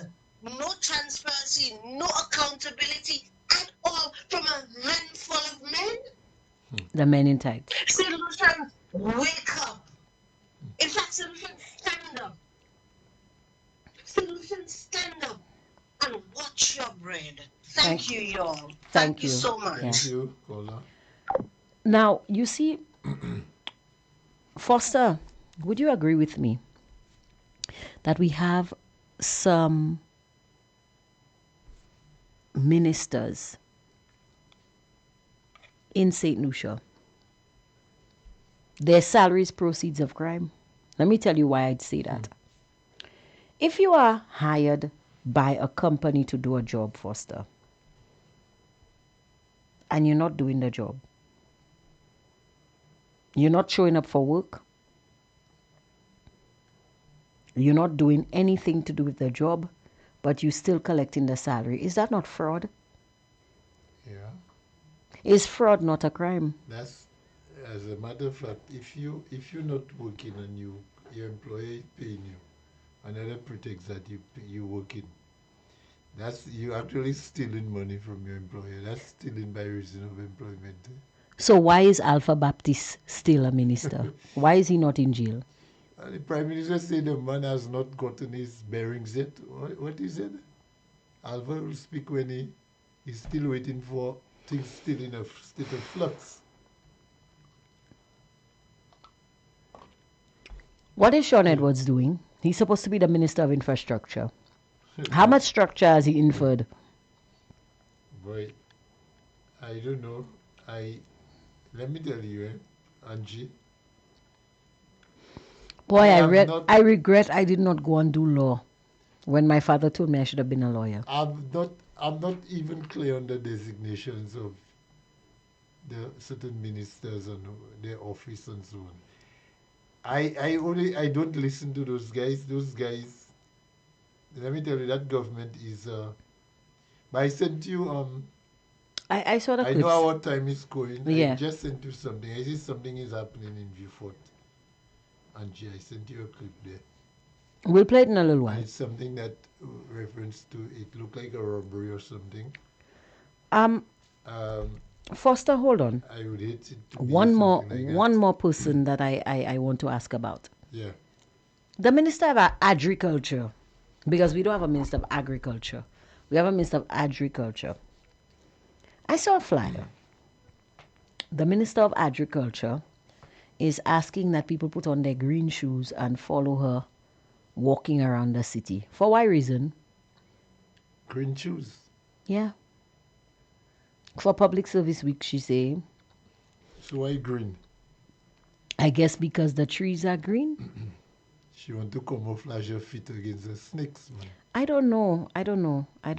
But I'm just saying. She won't find the snake. She said the snakes are in the city because they eating frogs.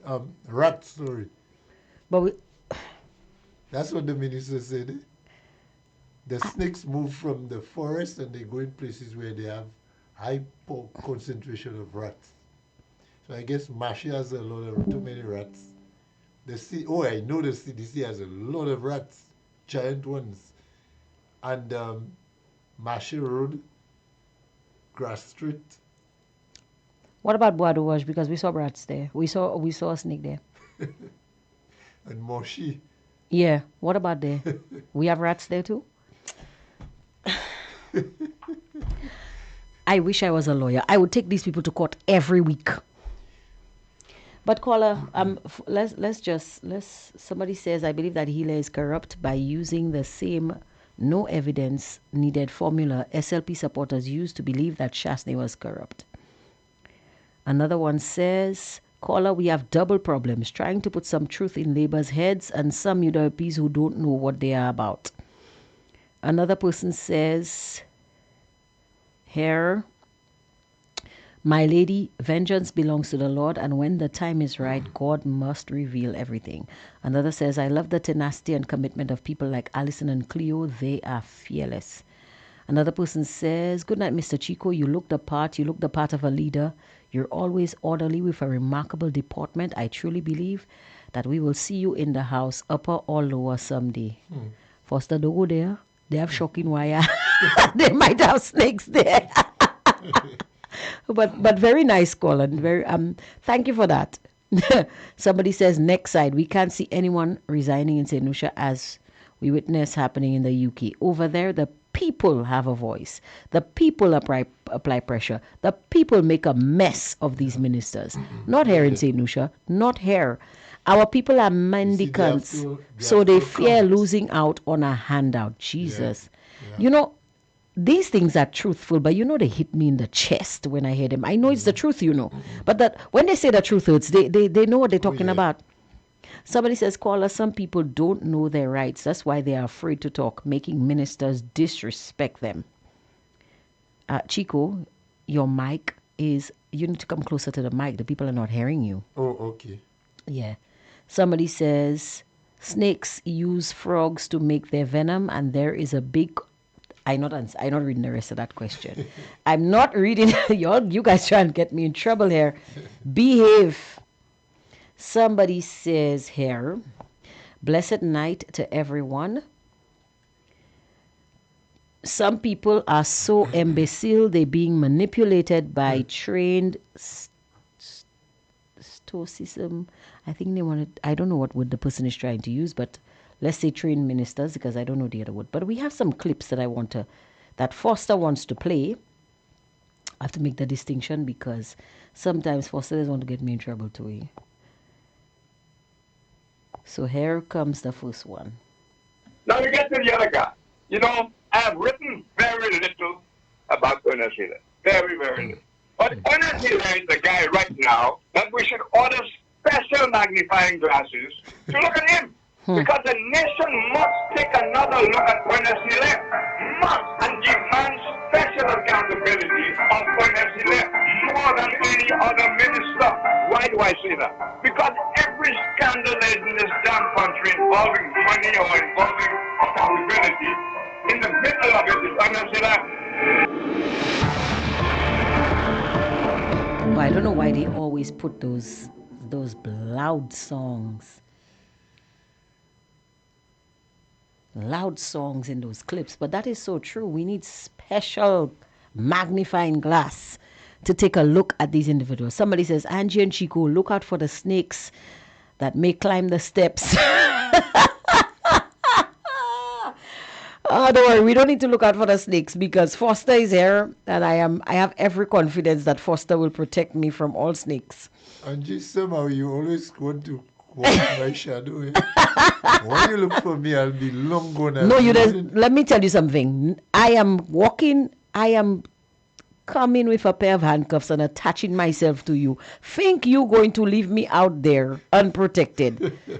I will be the briefcase, the football. Yeah. You know the American presidents have the football and the Secret Service guys always handcuff it to their wrist. Yeah. That's how we're going to be. You will be my personal bodyguard for when the snakes appear. Guys, our time is almost up. I only saw one clip, Foster. Did you send another one? No, that's just one. Angie, I have the legislation on the public smoking. Uh-huh. I think I should read it before. You should. Because...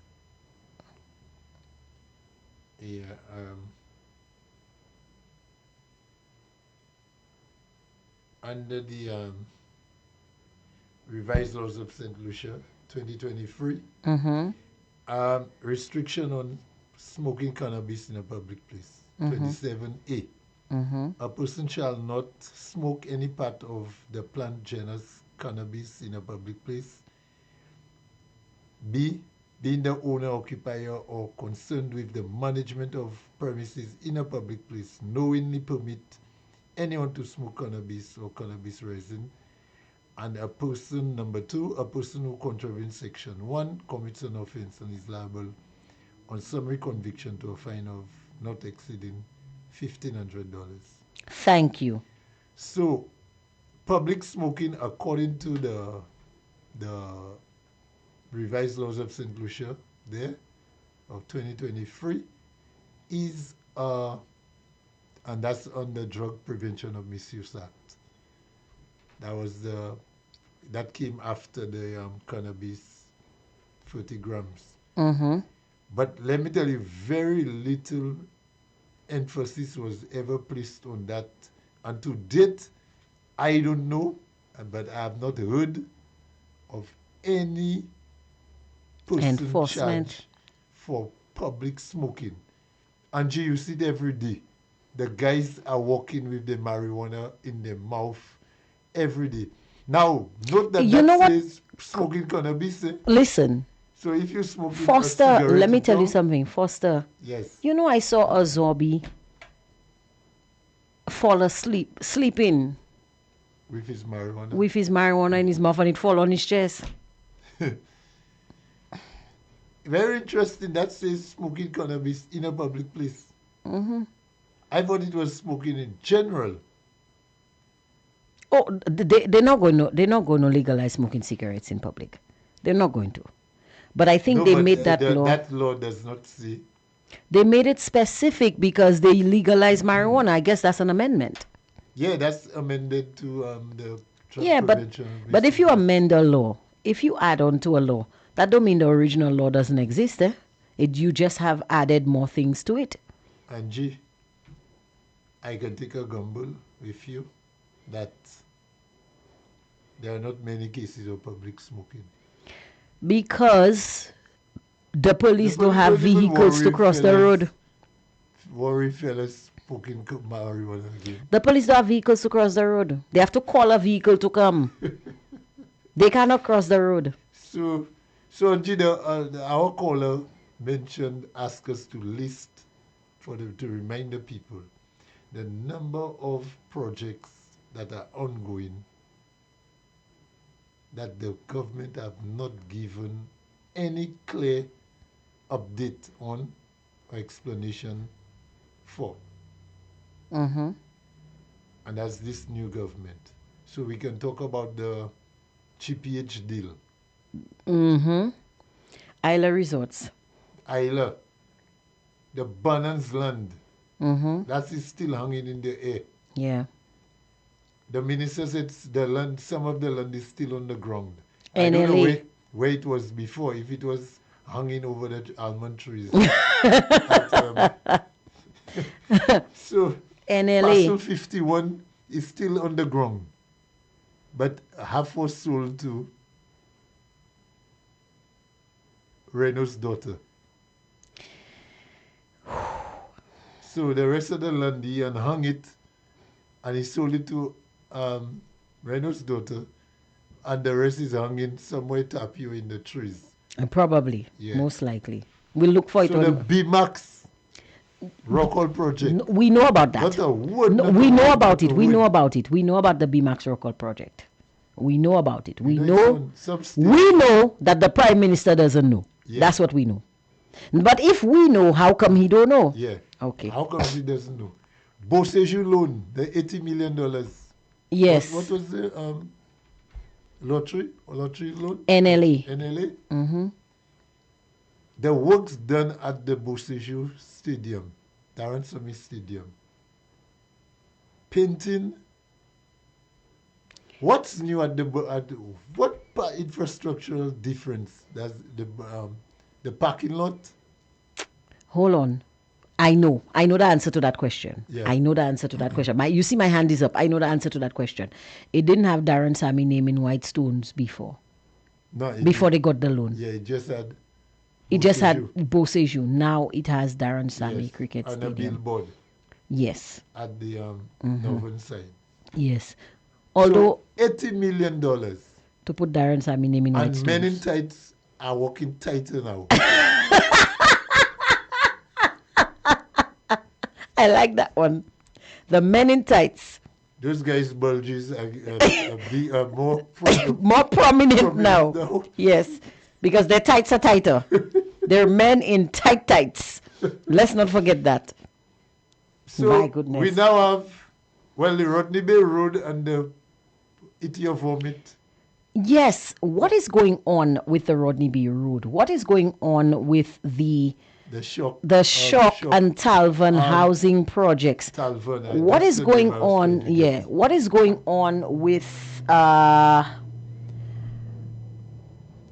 St. they- Jude's? Have they gotten, yes, St. Jude's, the old, new St. Caribbean Galaxy, the St. Jude's, new St. Jude's, how do you call it? I don't even know. I don't Old even St. know. Jude's. What is going on with the Canals Resort?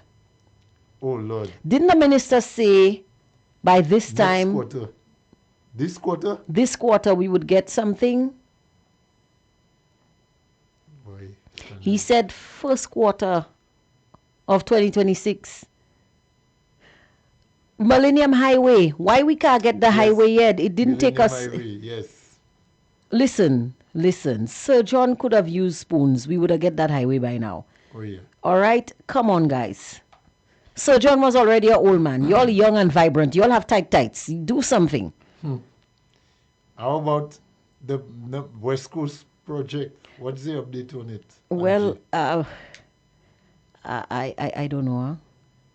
You see, Foster, my mother tell me not to tell lies. Now, if I don't know the answer to the question, Talvan houses. yeah, Talvan Housing Project. Where are those Where's condos? The shock housing. No, where are those condos that the gas station attendants were supposed to get? Because I want to know if that's only for gas station attendants, if media workers can get condos too. How about the there were some other condos going up in not the Tuya condos, Casaba condos. There were supposed to be condos in Casabah? Yes, after they couldn't get enough bamboo to build the cul-de-sac condos. Right. Joachim and Richard.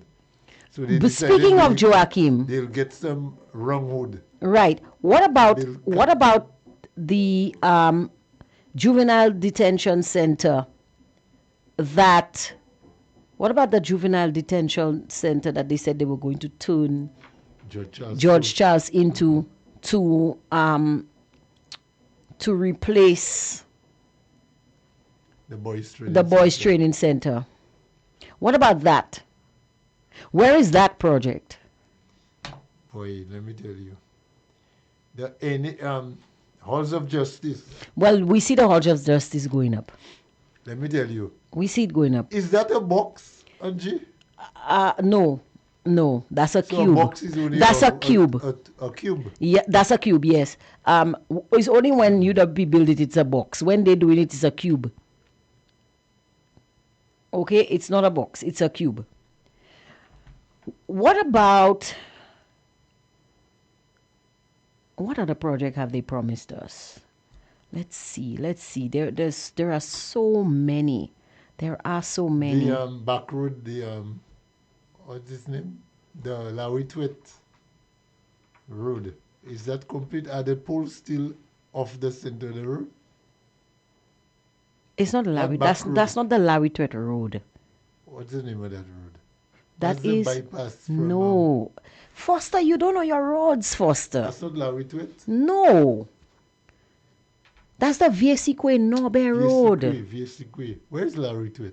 Lawitwet is the one the road from Kilago going into Moshi. Oh, okay. You need to know your roads, Foster. Yes, How are you yes, going to give people I'll Mapui on listen. roads that you don't know about? Okay, that's yes, that's. Where are the health centers that they closed down for renovation? Say renovation sa pa fini pièce.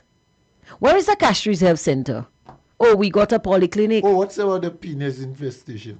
They're still there. The penis. penis- They still hard at those work. penis are AI generated penis. So The you mean penis are Betty still West at work. penis have not. They have still at not work. gotten rid of that yet. Right. Somebody just remind me. Where is the middle finger? I mean the fifth finger. My goodness, guys. Sorry, my eyes are Well, working. that's what they're giving us. Where is the middle finger? I mean the fifth finger of OKEU. $400,000. Where's that money? You think they use that for election? I don't know. I cannot say. Betty Wells penis. Let me note them. Penis infestation. I'm laughing, guys, because it's so laughable. Look at this list, man. Look You at know how many this projects list. I have there? 1, 2, 3, 4, 5, 6, 7, 8, 9, 10, 11, 12, 13, 14, 15, 16 projects that the government have not given disclosure on. Somebody says, don't worry. They're making special silver bracelets for Hile. Penis all over the place. Could you imagine St. Lucia now have penis in hospital? I thought that was extinct. Boy, let me tell you, if you Where- penis before, hold you on. didn't even want your neighbor to know that. Where the turkey backs they take out the VAT on? Have we been able to purchase that anywhere? That's something that they have not given us. Where is the tax break? No income tax for persons who make under Get $4,000 a under month. $4,000. Angie, but you had it on your program and we didn't even had time to really go into it. I checked the price of a barrel of crude oil up to today. Yeah. It's $78. No. It's right now $74.17. 74. $74.17. So it's lower now than when the price moved. Yes. And we were expecting at In least fact, let me refresh today it. the, Yeah. the gas 70 would go back to $16. No, it remains the same. Well, I was expecting at least $16 back. I was expecting 17 or maybe 16.95. But you know what, Angie, I said when I heard you. Oh, you do know what? that? As you speak, If it it- went down a cent, so it's now $74.16. If the gas had gone up to $20 Oh, today, $74.14. $74.14. Yeah, it just keeps going down. Okay. The price changes in real time. If Philippi had announced that the gas was $20 today, there would still not be a protest tomorrow. You think so? I'm telling you that.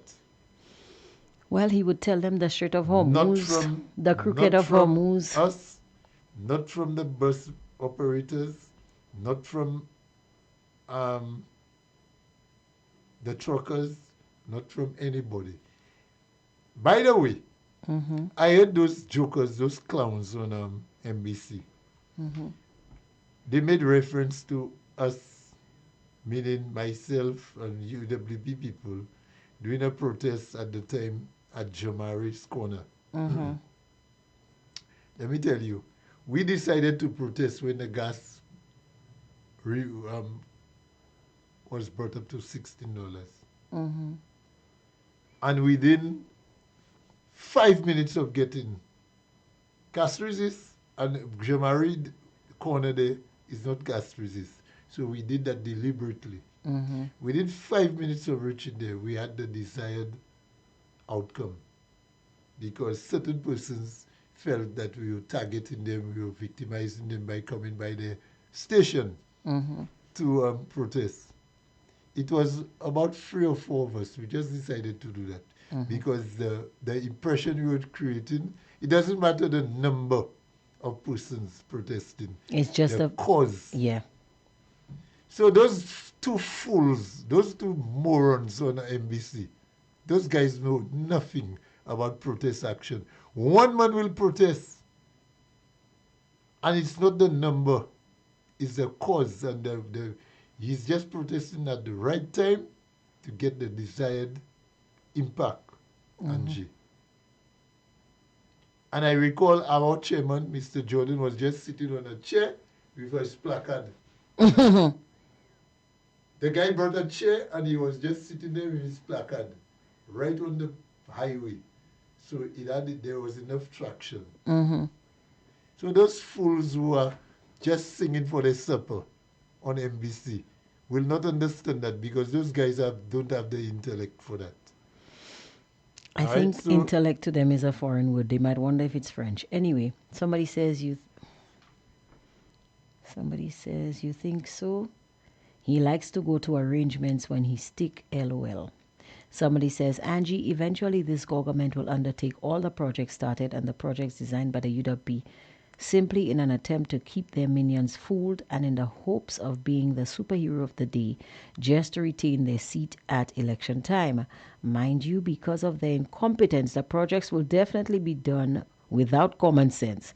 I still decree that this is the beginning of the end for this government. As we are seeing, they are digging their own political graves. Somebody says, Wasco, are the pipes still on the ground? Well, they're above the ground. They're not under the ground. I don't know what they're doing there. Loan for the pipes, 110 million for Wasco pipes. Pipes that we already have, by the way. Pipes that we already have. Those pipes are, so they're not. Did we notice that? Did we notice that the government went to take a loan for pipes we already have? Did we even check that? No, but they won't use those pipes because those pipes were purchased under UWP time. So what are they going to do with it? You know what I want them to do? And Philippia is man enough to do that, Take off the pipes, the blue pipes they already put under the Grosvenor Highway. And put new pipes. And put back the old pipes. I think Philippia need a better pipe in his head. Whatever pipe he have in his head, listen to me. You know, I believe you, Foster. I'll tell you why I believe you. If they can leave the hospital that Chasney was building and go back to the old St. Jude's, they might as well do that. I tell you, those guys have leaking pipes in their head. They better take some of those blue pipes and put it in their brain. Replace the pipes that's leaking in their brain. Somebody says the jealous men in tights saw visionary works being affected, action by the UWP, so they lied to the people to get voted in, and 5 years later the people received nothing but hardship and the highest cost of living ever. Somebody says, I'm calling for the firing of Pip, his side chick, the one for Central, the one for Mikudnov, the COP and his side chick as well. These are the first 6 to go as soon as yesteryear. Well, I don't know who the side chicks are, but I will tell you this. We need to have a protest. Not a protest. We need to have a question and answer session with the government. We need to go and ask the government ministers about all of these projects. About all the government projects. What did they, that they did not what deliver. Did the GPH And we need to ask them. say? And he laughed about it. I don't know. And the guy said off the record his friend blocked it. Those guys. And we need to ask. We need to ask the Prime Minister. Those shanties he built on the waterfront. What bus is that going to have their bus stop there? Let me tell you, that's carnival. That's a vomiting spot for carnival revelers. When you want to vomit, just go in the balcony there and vomit in the sea. Feed the fish. Somebody's saying here, sharp as usual, Angie, I deliberately asked about the pipes. PJP said that they will be using these pipes. So they're using the pipes, but they already take a loan. Or is it that they went to ask for a loan for the pipes and they were denied? We have to ask questions. You all, let me tell you something, Senusha. Wasco have not paid for those pipes, you know. The government have not paid for those pipes, you know. Foster. So I hope he pays the people who bought those pipes. Do you recall there was a something happened situation in St. Lucia in recent memory? Right. Now I urge you, St. Lucia, to look around you and just take stock of what is going on. And I want you guys to just listen and put it together. They asked the Prime Minister, what is his fiscal policy for this new term, for this new year? He said, and I quote, taxation. You all realize that the company is leaking money. You all realize that money in St. Lucia is going in a one-way stream. You all realize, people, that St. Lucia, we fast approaching another something happened situation. The Prime Minister just said grant funding is drying up. Right? They asked the Prime Minister how he going to pay for all of the things that he asked, that he promised. The Prime Minister say, knock on wood. You know what knock on wood is? Bon Dieu souple aide moi. You go begging we found a cup on. Knock on wood. But Angie. Oh, just now I'm not done. I'm not done. Y'all realize, people, that we are in a situation now where I wouldn't be surprised if pretty soon we'll not be able to borrow money. Why do I say this? Another thing happening. Yeah. Boy, let me tell you, the things that are happening in St. Lucia these days. If grant funding is drying up, if the Prime Minister have to knock on wood to ensure that he can meet his obligations, the public service is heavier than ever before. The CIP is drying up. Y'all realize that all CIP contracts were cancelled. So how are we still selling passports? Are we still selling passports? Do we even know? And then hold on. There is not enough discussion on CIP. And then now we're hearing that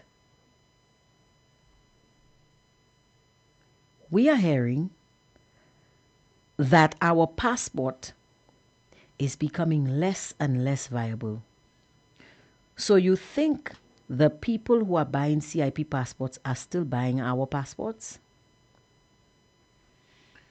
Well, if you're buying the passports... If they keep blocking us everywhere with restrictions, after a while our passport will not have the kind of value that... made it attractive to the CIP in the first place.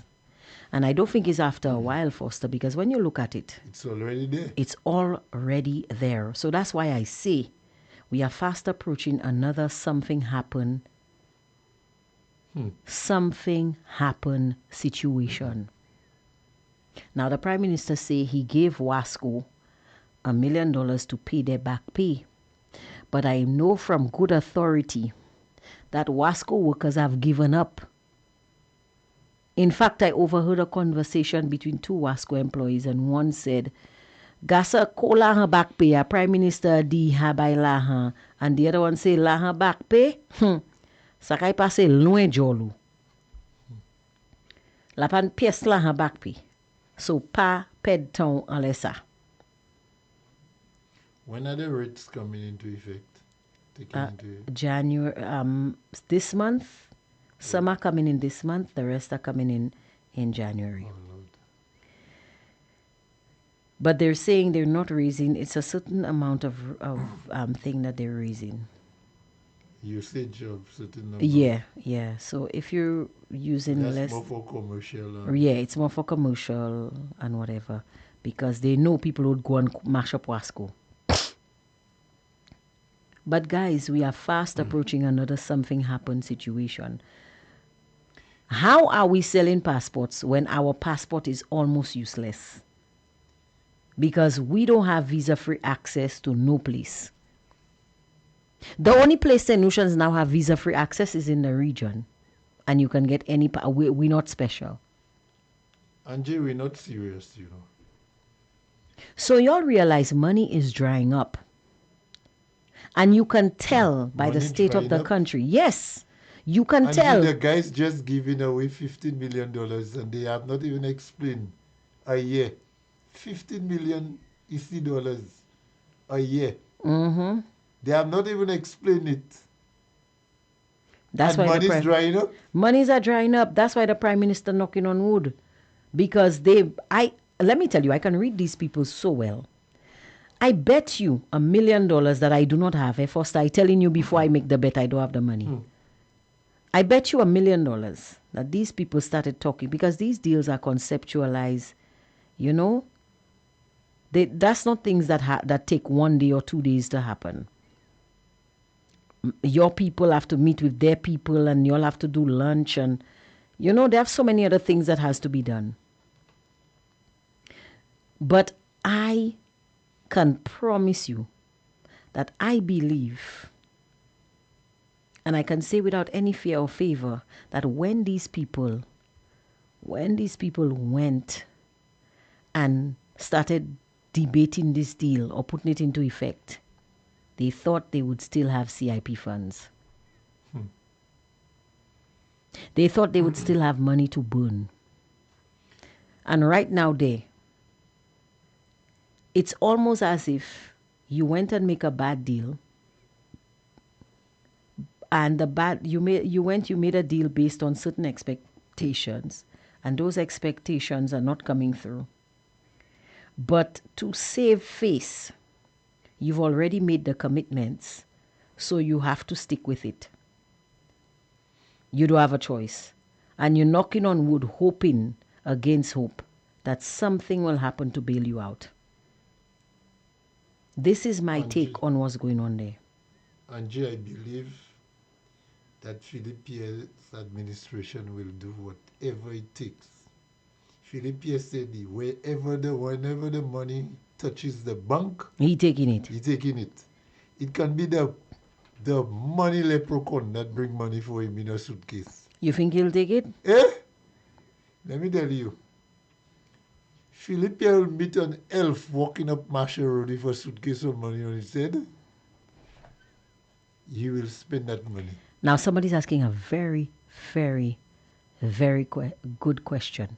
What about the $600 million loan? How are we not hearing about that money? What was that money for? That money was to put money back that they use. That's to put in reserves, Angie. The reserve. Who say Munsani reserve? Philippe said they have a reserve, so I do understand how the men have a reserve fund and you said they bankrupt. I didn't say they were bankrupt. I said something happening. We are fast approaching another something happened situation. Angie, we have, our debt is about 1 million a day. That's a lot of moolah. Eh? So when the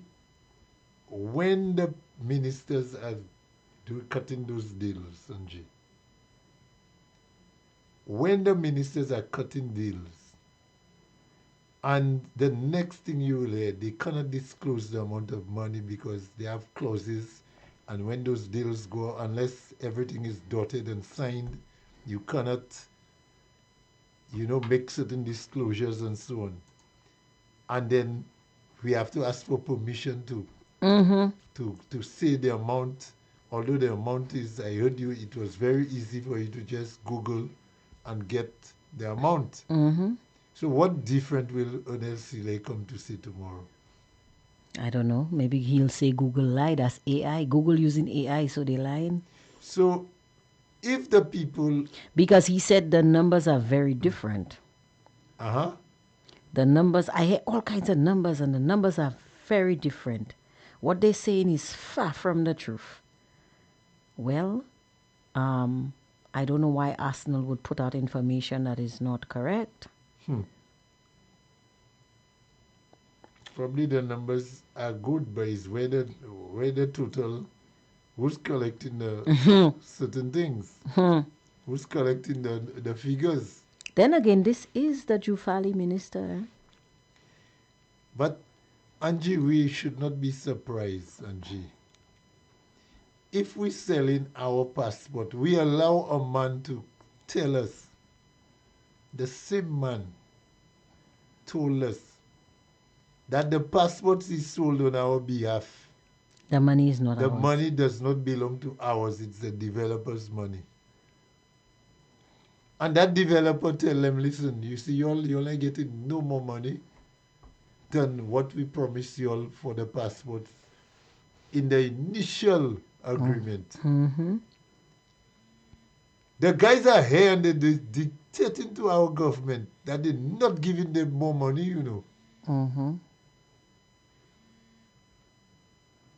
So, could you imagine that? When we accept that from the minister and we let that slide 2 years down the road, we have not said anything. That's the same man who used to say, Tiwakin sold passports for horses, whatever. He was given passports to sell. And the man cannot disclose. And now the man have compounded that. And the man is signing a new deal. And he doesn't want anybody to question him. And bet you the people, Ernest Sile will come tomorrow and to say, listen, that deal with signing Arsenal, we are not disclosing the amount until... No, he said that today. He said today, he said today that they are not. He said blatantly, I've already told you all that I am not disclosing anything. He will say even more tomorrow. And you know what? Tomorrow will end. Night will follow the day, and St. Lucians will not ask Ernest Sile any more questions on that deal. And is which St. Lucians? Because I don't see myself stopping. Huh? I will continue to ask questions. St. Lucia is my country. This is my home, and nobody will stop me from getting to the bottom of it. I want to know because it's my tax money. When I go to the supermarket, I pay Ernest Sile, I pay Lisa Jawair, I pay Alva Baptiste, I pay Sean Edward, I pay Minister in Tights, I pay I pay all the ministers that not working first. When I go and pay my light bill, when I buy a tank of gas to put at my home to cook food, everything I do, when I sneeze, when I cough, I am paying their salaries. They owe me. I don't know about you guys out there, St. Lucia, but I am owed an explanation.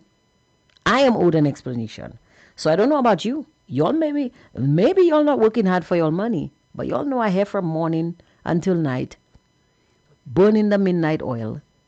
I need to know how I can buy some more oil to put in my lamp. I don't know about y'all. If y'all think it's none of your business, then don't ask the questions. But not Angie. Angie going to ask questions until her mouth fall off. Sorry. Because I am owed. These guys work for me. I don't know about y'all, but they work for me. But I tell you, one thing I admire about, if anything, the only thing I admire about Labour Party, the way they get away with, they have a smooth ride over St. Lucians. That the UWP, in all its existence, have never had such a smooth sailing in government, you know. Because SLP does the most atrocities, and they sailing pretty with the population, you know. because nobody in the UWP has ever decided to take them to task. But all that is about to change. Okay? But you know, the people saying, the people blaming UWP for all what is going on. People don't even hold the They're government. blaming UWP because they're saying UWP is staying silent. Isn't that hogwash? Can you imagine that? Isn't that foolishness? How is us y'all? How y'all want to blame UWP when y'all tell But even there is UWP some point other blank? UWP saying So okay, that so hold on, Foster. Hold on. only the party, the opposition responsible. Hold on, for Foster. Hold what on, the Foster. government doing. So if I had come here Can you? to Fire FM to look for a job, right? I come to Fire FM to look for a job. I was not employed. Yeah, Something go wrong in the station. You're going to say it's my fault? yeah. Had you gotten a job, If I'd get the job, if you had gotten the job, that would wouldn't not happen. to Fire FM. That's what the people, how the people Now- analyzing the si- our Now all of present these situation, all of you these know. things tempt you to put your Christianity on a side. But Angie- that's not a good thing. Angie, I know I want to ask, finally, I want to ask, what is going on in the British Parliament that cannot happen here? In the last 5 years, how many British prime ministers have resigned? Well, I know Boris resigned because of a party. A party in COVID. Mm-hmm. There was one after Boris. Really? I didn't There even... wasn't a lady from after Boris. I'm not sure. Somebody help me. There Yeah, must man, be. Angie. To me, that's about the third person that I've resigned from. Yes, man, Angie. No, what is different? Because- How many St. Lucian MPs have ever resigned? I think I can only remember two. Resigned or were fired? Well, they were asked to resign, They were asked to resign, but they were fired. but they didn't say whether they were fired. They said they resigned. And it was under UWP. Have you ever heard an SLP person resign? Not even from the party they resigning. Fellas from government when they do bubble. We've had NCA, which was open scandal of Yes. And I they asked never I asked the put that question. I behind asked it. the question recently, you know, when you were checking As a things. matter of fact, those What persons were happened with the promoted. what the person that was in the midst of the NCA is now a diplomat? Which one? Oh, yes. Is now a diplomat. But she wasn't the only one. There was one recently deceased. Remember? Remember Henry Charles disappeared after NCA? He came back here 2 years ago or a year ago. and I he didn't even died. remember there was somebody named Henry Charles. Yes, man. Who is he? Where he from? Who's his family? I have the NCA report to do, Angie. And One of those days we must read those things, you know, certain Yes. sections of those things. because we need to know these people never gave any The explanation. guy you know. said he's going to buy radios for the police wardens. But to me, and I they have heard. not invented those radios yet. He said he kept the money. To me, I heard recently. I might be wrong about this. I might not be remembering this correctly. But to me, I heard recently about some individual who was using their personal credit card to make purchases on behalf of the government. No, it was alleged that the man was paying his staff at a restaurant No, hold with on. government Hold checks. on. No. I heard something. I heard an allegation. And the allegation I heard was, I vaguely remember, of someone who was using their personal credit card to make purchases on behalf of the government and collecting the points, the frequent flyer miles and all of that for themselves. Because you know, certain credit cards, when you use Okay. the yes, card, you get yes, rewards. reward, yeah, points. So this individual was using, they were not stealing the government's money. They were taking the money from the government, and instead of putting it on the government's card, was putting that money on their personal card, buying whatever it is they had to buy for the government, and collecting the rewards for themselves. You know, that's almost like money laundering. That is fraud. Yeah. That is Angie, those things are that so is close. yeah. They That were is just related. that is just So- like the person, the explanation that the lawyer gave. The The card, you got duty free card. duty free, Duty-free yes. shopping. Duty free shopping. But it's not a crime unless if the person that you're doing that knows that it's a crime that you is on it. So what the lawyer is actually saying, Angie, if you're working for me in my shop and I'm selling gums, chewing gum, and every gum you sell, it's $1. But every gum you sell, you get 5 cents. How do you call it? Commission. Commission. So when you sell a gum $1, 95 cents goes to the shop, and 5 cents is Angie's own. The man's lawyer, the minister's lawyer, is saying, and the minister himself repeated it, that if Oh, by the way, before you continue, guys, everybody does it is not a defense.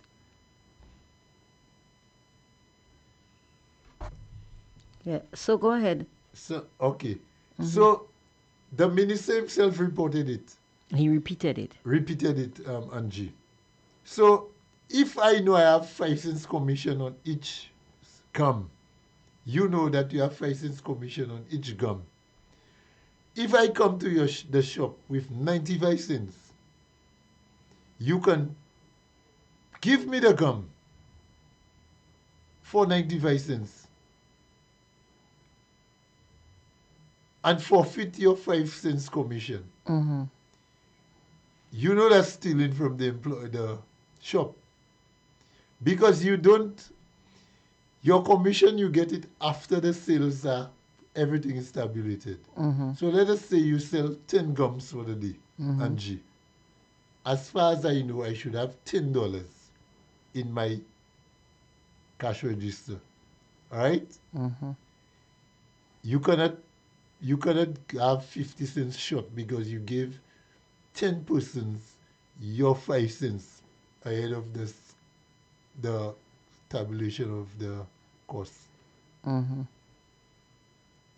You actually stealing money. What you have actually done is short my cash of 50 cents. Right.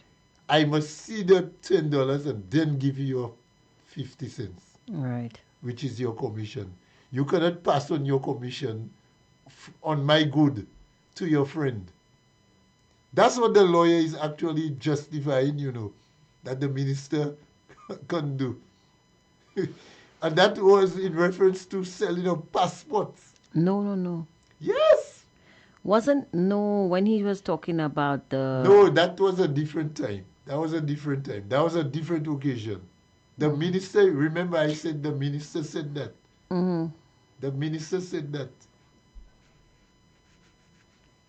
it's okay for somebody to pass on the commission. Oh, yes, yes, yes. That was when he was You talking remember that? about. Yes, I recall now. You see, those guys are mad.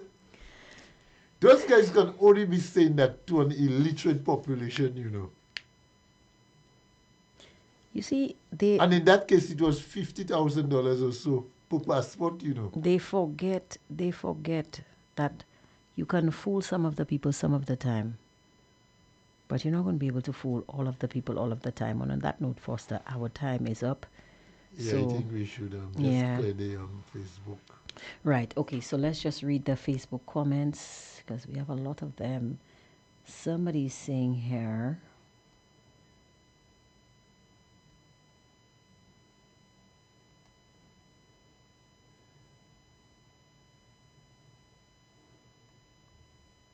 He already took the money from the devil. The snakes are to help repay the devil debt. Look out, St. Lucians, keep praying. Somebody says, same thing he said about the number of passports Martinez said was sold. Another one says, was Hiller the same one who was asking Chasney to make the DSH deal public? Right.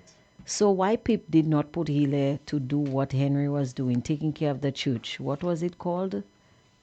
Minister of Ecclesiastic Affairs. Ecclesiastic. Foster, this influence is not natural. Somebody says, yes, Foster, she resigned. This is the third or fourth resignation of PMs in the UK. Right. I know there was a Somebody few. says, can you believe it? No accounting for 11 years. Wow, you're on point. Somebody says, you're right. There was a female prime minister then, an Indian man, and this one is the fourth resignation. The female prime minister came before Queen Elizabeth died, and she resigned immediately after the death. Right. Yes. Chico, let the people know that the vaccine money SLP was blaming Shas for has been paid back to the state. Please repeat it every day on the show. Was that made public? SLP will never admit to that. Philippe will never admit to that.